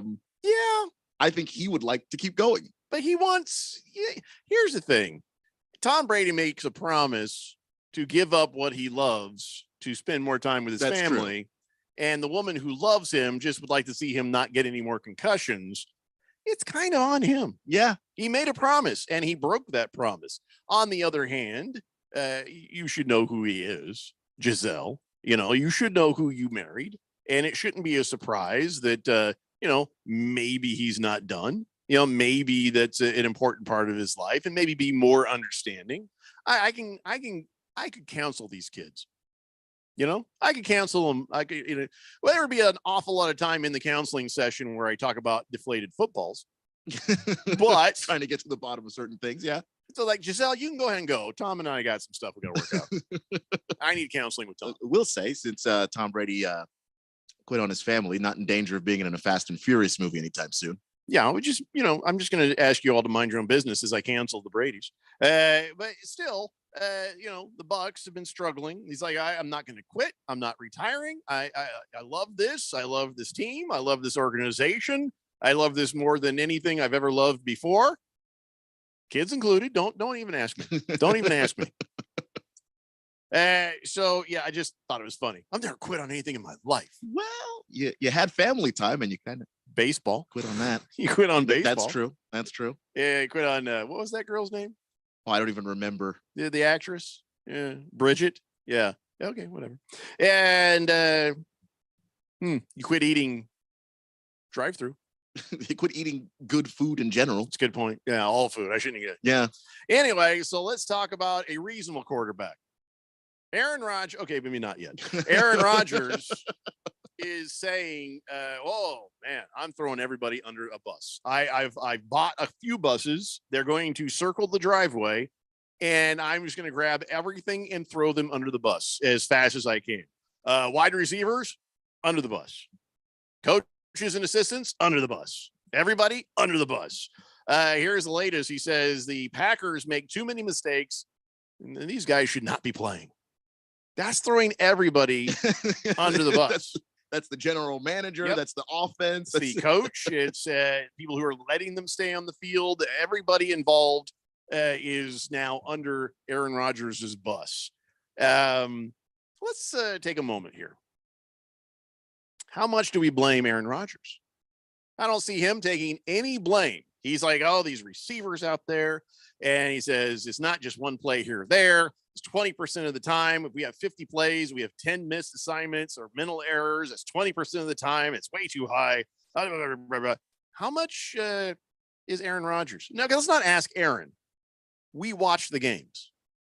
How many times have we seen him make mistakes? He's made a few. Throw some balls in front of or behind. I was watching him play the Commanders on Sunday, and there were a couple of times where there were guys who were open. He just didn't see them. Yeah. He's kind of rolling to his left, guys open to his right. I understand that, but those are throws that he would have seen before that he just didn't see this time.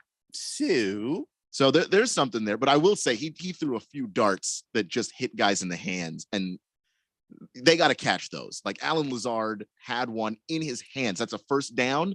They probably get their drive going, and they might have scored and taken the lead because they only needed 3 points. Instead, ball hits Lazard in the hands, can't bring it in. Had another throw to Romeo Dubes, hit him in his hands. So I understand that you can blame those receivers, but he also had some plays where guys were running free. You just didn't see them. So when you're getting thrown under the bus, let's just say in a locker room, somebody makes a mistake, or we're all professionals. Yeah, you're not going to pile on them. You're going to let the coaches handle it, and the player should know. That's one of the things about Radio Run here.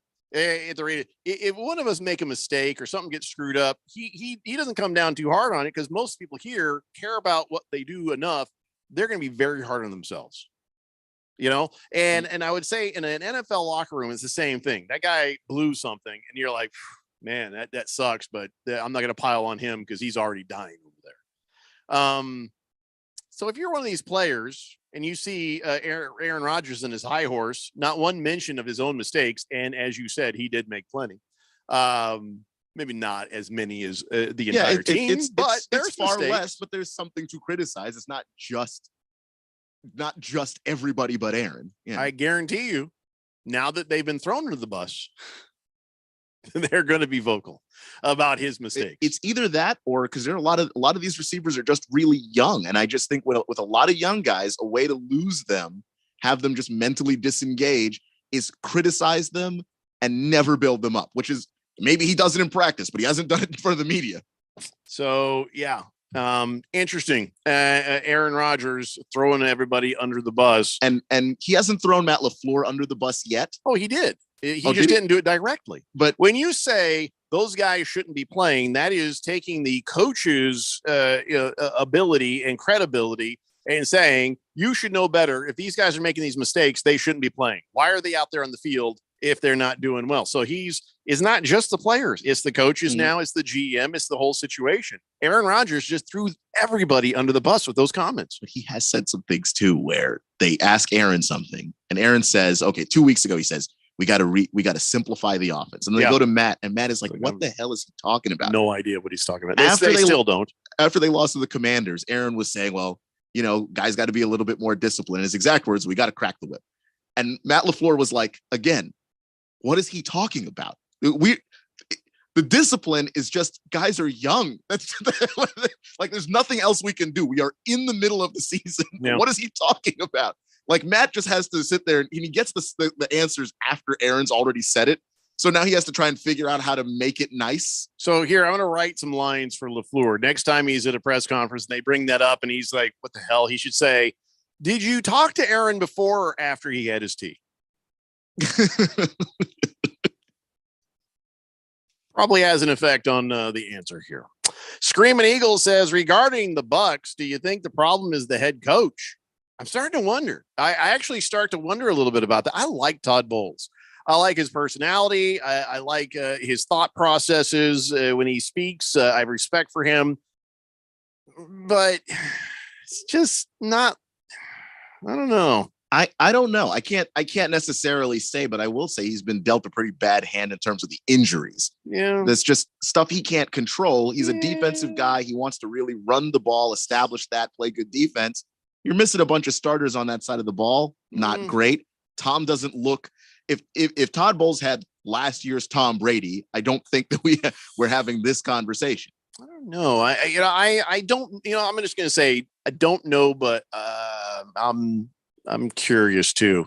But if that team gets healthy and they're not winning, then it's easier to look at Todd Bowles and say that's you, man. That's got to be you. I hate talking ill of people I like, but I wonder if he's just one of those guys who's a better coordinator than coach. Which is not. I don't think that that's a bad thing, because being a head coach is a very difficult thing to do, and it's a different skill set from being a coordinator. To say somebody's more suited to be a coordinator, I don't think that's disrespectful at all. Because being a coordinator is really damn important. If you don't have a good one, you will still also suck. Screaming Eagle, it's something to keep an eye on. Licky Lips Johnson says, who misses more between Aaron Rodgers or Davante Adams? I don't understand. Who misses who more? Davante Adams or Aaron Rodgers? Who more? I think Davante Adams probably misses Aaron Rodgers more because Aaron Rodgers is so arrogant. He don't think he needs anybody. And I do think that Aaron also plays the position where he always has the ball. So the idea, I can turn this around, I can make this better, where Davante's depending on Derek Carr, who has been very average this year. Give you an idea of how bad things are for the Packers. They are now, oh my God, double-digit underdogs for the first time since they've had Aaron Rodgers as their quarterback. Bills are favored by 10.5. I think that's pretty generous of the Vegas. This is not great.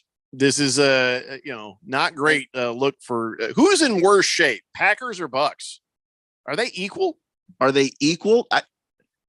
I don't know if they're necessarily equal, because I think the Bucks can get healthier. I think the Bucks are in better shape. Stockton Slap, who is our resident bus driver, says, I love all this bus talk. Keep it going, guys. It's for you, buddy. That's for you. But that's a good question that maybe we can examine more in depth, say maybe Friday. Which team is worse? By the way, the Packers and the Bucks play it all this year? I don't know. I'm kind of curious about that. Let's figure that out during the break. When we come back, we have On This Date in Big Georgia sports history and probably some more football stuff. It's the Daily Blender here on 1580 The Fanatic. Hi, Jada Cantor, Desert Wholesale Diamond, and my dad, Diamond Dave. Lots of people sell diamonds in Scottsdale, but no one like my dad. He really imports diamonds directly from overseas. A few people say this. He really does this. Then he wholesales them direct to you. He designs and manufactures custom rings for wholesale in his own facility, providing top quality service for the lowest price. He does this in our professional offices, giving you one-on-one attention while saving you the rent and overhead of a high-end or big box chain. He saves so much, and he'll do the same for you. Don't pay retail. Work with a 4th-generation GIA graduate, diamond importer, and get her the diamond she wants at a price you want. Call 480-397-2450. That's 480-397-2450. Or on Instagram at Diamond Dave Cantor. That's at Diamond Dave, Kantor. Or online at www.diamonddaveaz.com. That's www.diamonddaveaz.com. O'Reilly. When you shop O'Reilly Auto Parts, you'll get the parts you need when you need them. Order online at O'ReillyAuto.com and choose same-day curbside, same-day pickup, or same-day delivery powered by DoorDash. Now available at participating stores near you. Trust the professional parts people to get you the parts you need today. Visit O'ReillyAuto.com. O'Reilly Auto Parts.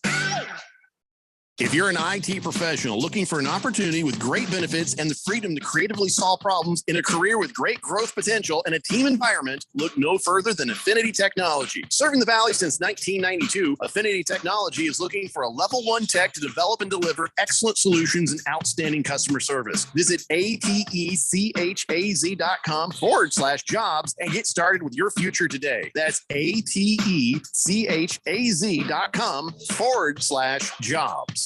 I'm Shane O'Grady, founder of Life Changer Loan, and for years I've been sharing how our mortgage has been changing lives. With all 5-star ratings on Google and an A+ rating with the Better Business Bureau, maybe it's time you find out what all the fuss is about. Our average client saves over $250,000 in interest compared to their traditional loan, while not changing a dime of their spending habit. It's not magic, it's just math. So check us out at lifechangerloan.com. That's lifechangerloan.com. Arizona Mortgage Broker number MD1002031, NMLS number 1863775. Life Changer Loan Corp. is an equal housing lender. Come on, we're going to be late to the cookout. I was just packing up my famous mac and cheese. I hope you packed the Pepto too. Huh? Pepto-Bismol provides fast relief from heartburn and indigestion. You know, that uncomfortable feeling after you eat too much and after the deviled eggs, baked beans, and barbecue ribs. You're going to need it. Barbecue ribs? I should probably pack an extra shirt too.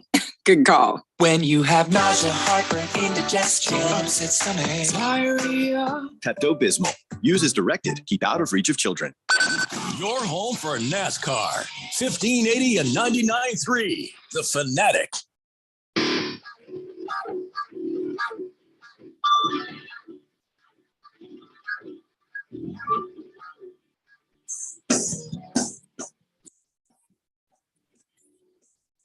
Larry Blender here on 1580, The Fanatic. So, I don't know. Pretty much in a good mood today there, Keon. I don't know if you want to talk about the Commandos. You know what? They're not in terrible shape. Let's go for it. All right. Ron Rivera is saying, hey, just so you know, Carson Wentz's trade terms will not affect how we decide who plays at quarterback. Do you believe him? Yeah. They made a significant investment going out to get him. All right. So here's how it works. Now, the Colts, we cut bait quick. To save $17 million. That's it. We're done with you, Matt Ryan. You failed. We've given you 7 damn games to fumble and throw interceptions. And that's like, all right, we're done here. So now we're preserving at least $17 million by not playing him. Well, here's what happens with the Commandos with Carson Wentz. If Wentz plays at least 70% of the Commanders' offensive snaps this season, the Commandos have to send a 2nd-round draft pick to Mike Holtz. Huh. If he plays less than 70, we get a 3rd-round pick. I really would appreciate it if you could play him more, please.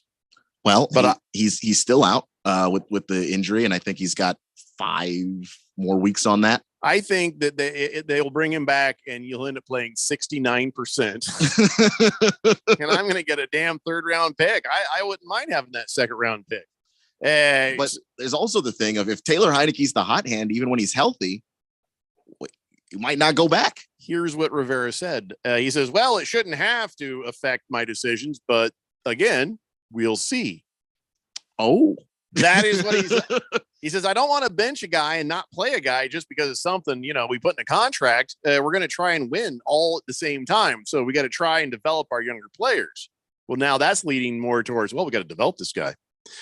They're leaning towards sort of doing what the Colts just did.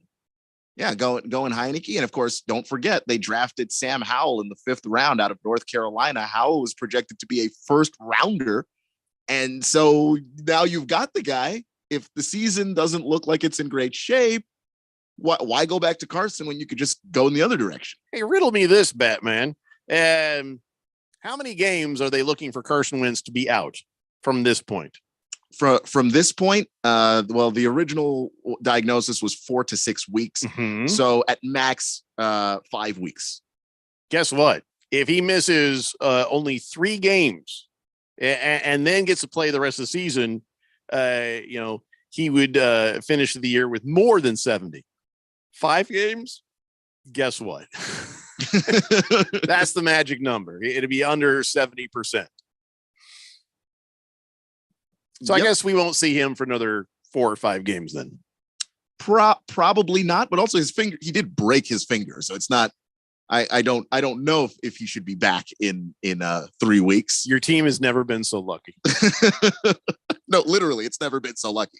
I don't know if this is a new texter or somebody else, but 7430 says Green Bay has to be in more trouble than the Bucs because they're not catching Minnesota. Tampa Bay can easily win the NFC South. A team with a losing record could win the NFC South. Yeah, I mean, okay, we'll talk about troubled. It doesn't mean just because they get into a playoff, they're going to be able to go any further than that. So, if your only goal is to make and lose the first game of the playoffs, I don't care about that. I want to look at these teams as team for team, player positions. I want an actual comparison. Did you ever find out, are they playing each other?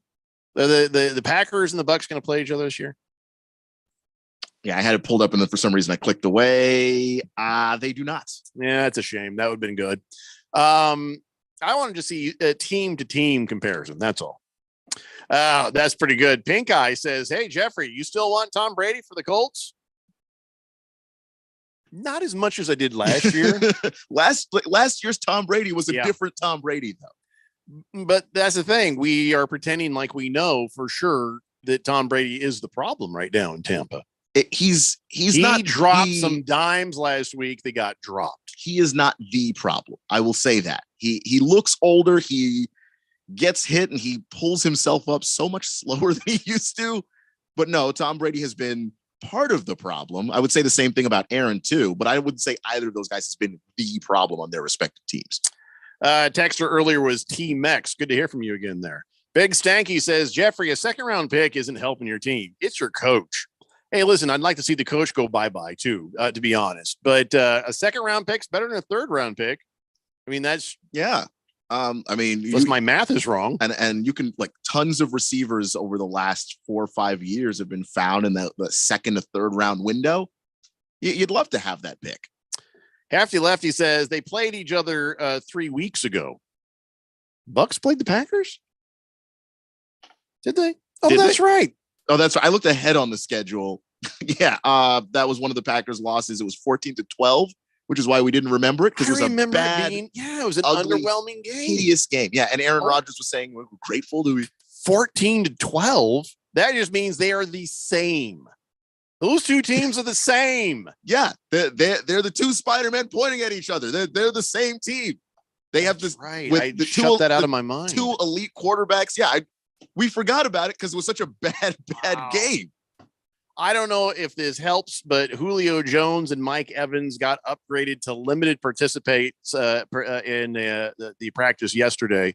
I don't know how it went today for these guys, but this could be the week that Julio Jones comes back, which is good and will help. He was pretty awesome in the one game he played fully healthy. Well, it would be nice if Mike Evans caught the ball next time it came to him. Just saying. I think he will. Mike Evans doesn't drop very many, but it's just very memorable, the one he did drop.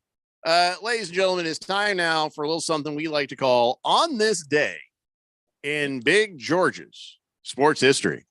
Ooh, here we go. Back in the day in 1934, I had to remember because it's not on my paper. While the Washington Senators player manager Joe Cronin was on his honeymoon with his sweet Mildred, the team's owner, niece, and adopted daughter, Mildred in San Francisco. He got the message. The Boston Red Sox said he got traded. Yeah, I screwed that whole thing up. It's a good story, though. This dude's out on his honeymoon. He got married to the owner's daughter / niece, whatever. And so he's out there. He got a message. It wasn't a text message. It was 1934. So it was like, ching, ching, telegram for Joe Cronin. And he got it, and he read it, and it says, stop touching my daughter. Kidding. Stop. We have traded you to the Boston Red Sox. Stop. Well, don't stop being a shortstop. But here's the thing. They said, so the Boston Red Sox offered the Senators their starting shortstop, Lynn Larry, in return for Cronin, plus $250,000.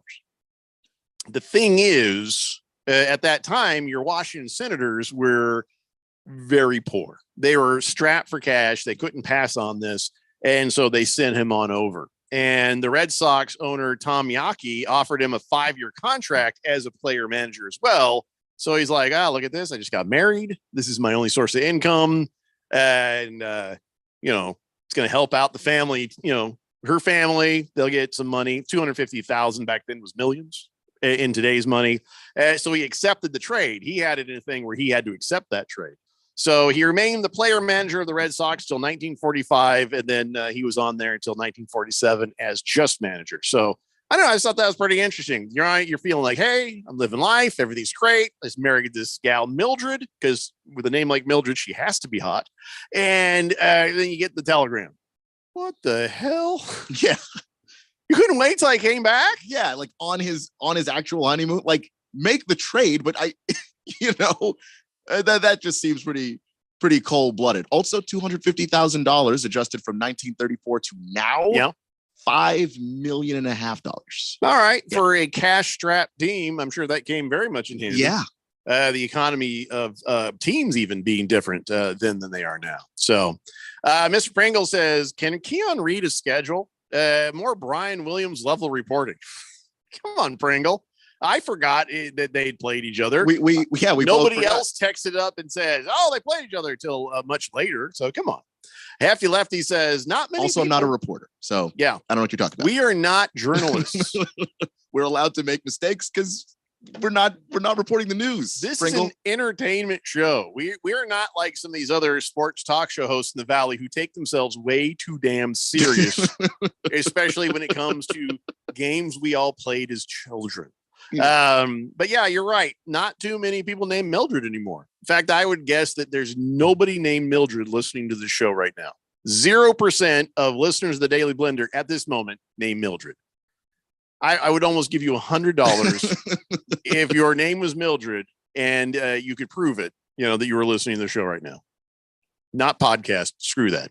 Yeah. Because hey, you hear that guy? It's got to be live right now.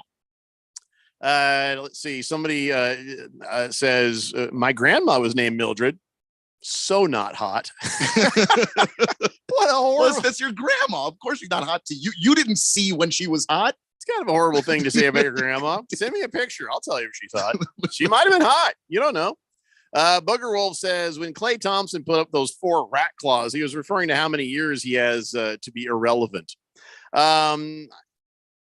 Yeah, how is Klay Thompson lately playing? He didn't play well with the Suns, but is he irrelevant now? Do you think he's at the end? No, he had some injuries and stuff. Yeah, he's had some bad injuries. That's the issue. And Charles Barkley was even saying it last night. There was a point in the NBA where the best two-way player, best on offense and defense together at the guard position was Klay Thompson. And after the injuries, he doesn't have that step anymore. He's not the defensive player that he was. He's not as consistent a shooter as he was, but he's still really good. Yeah. Our bot is back. One of them. Uh-oh. Suns will own the soft Warriors, says the bot. Okay. All right. We just played them. We won. Yeah. Wait. They don't play again for a while. Oh, it turns out that guy's grandma's dead. She says she's dead. Well, don't act like you don't have any pictures. Everybody, send me pictures of your grandma. You don't have to ask why. It ain't hurt nobody. It's not illegal. Text line's going to get very strange. Well, you'll have to wait until tomorrow. Well, no, the morning show is just going to look at the text line and go, what? You know what? In that case, if you're listening, send pictures of your grandma so that it's on the text line when the morning show comes in. It's like, what the hell is going on in that? They won't even be surprised, though. Yeah, you know what? Person who's talking about their grandma, your name's not showing up. I know who you are, but I can't remember your text or nickname. Over there in Fort Myers. So please remind me who you are. Our stupid texting system is on the glitch. But he says, I bet if there was a Mildred on the Lakers, she'd be the best player. I can't even argue that. I mean, the way they're playing right now, it is hard to argue. George says we should really bring back that name Mildred. If my next child's a girl, I'm naming her Mildred. Oh, George. I don't. What do you call her, Millie? You just call her Millie. Hey, everybody, here's Millie. And then whenever she hears her legal name, everybody's like, Mildred. She's like, shut up. Or why do that to a kid? Mildred is a very Halloween name. Hello, Millie. She could roll with that. Millie is fine. Mildred is should stay in the 30s. That name should stay in the 30s. Ooh, Kiss the Cook says he also has pictures of his great grandma. I'll take them all. Oh, it's Hitting the Nuts. Hitting the Nuts is on the text line. Hey, good to hear from you, buddy. Nice reporting there, Brian Williams, says Blissful Hayes. Not a reporter. Blissful Hayes. Booger Wolf says, I want photos of grandmas because test tube babies like myself don't have any grandmas. My grandma died in 1983. So yeah, maybe I do want pictures of your grandmas. Maybe it's for a good reason. Hefty Lefty says, wow, Blender After Dark went GILF today. Not GILF. Oh, nobody went there. You went there. Out of the gutter. That is on you, sir. Look at yourself in the mirror. Millicent might not be a bad name, says Kiss the Cook. We'll see you guys tomorrow. It's the Daily Blender here on 1580, The Fanatic. Mildred? The best part about taking ZQuil Pure Z's Sleep Plus Next Day Energy at night is actually the next morning. I wake up alert with none of the grogginess from taking too much melatonin. Pure Z Sleep Plus Next Day Energy is a bilayer tablet with immediate release melatonin and extended release B vitamins to help me fall asleep naturally and wake refreshed. It's my secret weapon for a great night's sleep and a great morning. Hi, Mom. Hi, Mom. Can't beat that. ZQuil Pure Z's Gummies. Sleep better, wake your best. This is Senator Mark Kelly. Serving as a combat pilot in the Navy taught me a lot about teamwork. You can't land a jet on an aircraft carrier without a team. It takes everyone focused on the mission. That's how I'm approaching my work in the Senate, too. I focus on the priorities and tune out the noise. So if it's good for Arizona, I'll work with anyone from any party to get it done. That's how we expanded healthcare benefits for veterans. It's how we secured more funding for border security. And it's how we passed a law to create thousands of new, high-paying manufacturing jobs here in Arizona. No red priorities or blue priorities. These are Arizona priorities. My mission in the Senate has been the same since day one. Work as a team to get things done for Arizonans. There's still more work to do, but I'm proud to say that we're on our way together. I'm Mark Kelly, and I approve this message. Paid for by Mark Kelly for Senate. If you're an IT professional looking for an opportunity with great benefits and the freedom to creatively solve problems in a career with great growth potential and a team environment, look no further than Affinity Technology. Serving the Valley since 1992, Affinity Technology is looking for a level 1 tech to develop and deliver excellent solutions and outstanding customer service. Visit atechaz.com/jobs and get started with your future today. That's atechaz.com/jobs. The NASCAR season will come to an end in Phoenix, but the championship weekend will last forever. The greatest are the ones that seize the moment. 4 championship races in 3 days, all set against the stunning backdrop of the Desert Mountains. Night racing, a doubleheader, and a Cup Series champion crowned on Sunday. It's a weekend you'll wish would never end. The NASCAR Championship Weekend at Phoenix Raceway, November 4th through the 6th. Get your tickets now at phoenixraceway.com. Ooh, Halloween, the season for goblins, witches, and scary good fun. But Walgreens knows it's also the doorbell never stops season, and we can't run out of candy season. So let Walgreens fill your Halloween bowl fast with pickup in as little as 30 minutes and delivery in as little as 1 hour. Because if it's needed in a poof season, it's Walgreens season. This week, buy one, get one free snack and fun-sized candy bags of equal or lesser price. Offer valid through 10/29 while supplies last. Restrictions apply. See Walgreens.com for details. KQFN Tempe, also transmitting on K25CD Phoenix at 99.3 FM And K2.2 Rolling Hills at 95.9 FM. This is VSiN, the Sports Betting Network. Covering the live betting angles for every game. This is VSiN Live Bet Tonight with Femi Abebefe and Wes Reynolds on VSiN, the Sports Betting Network.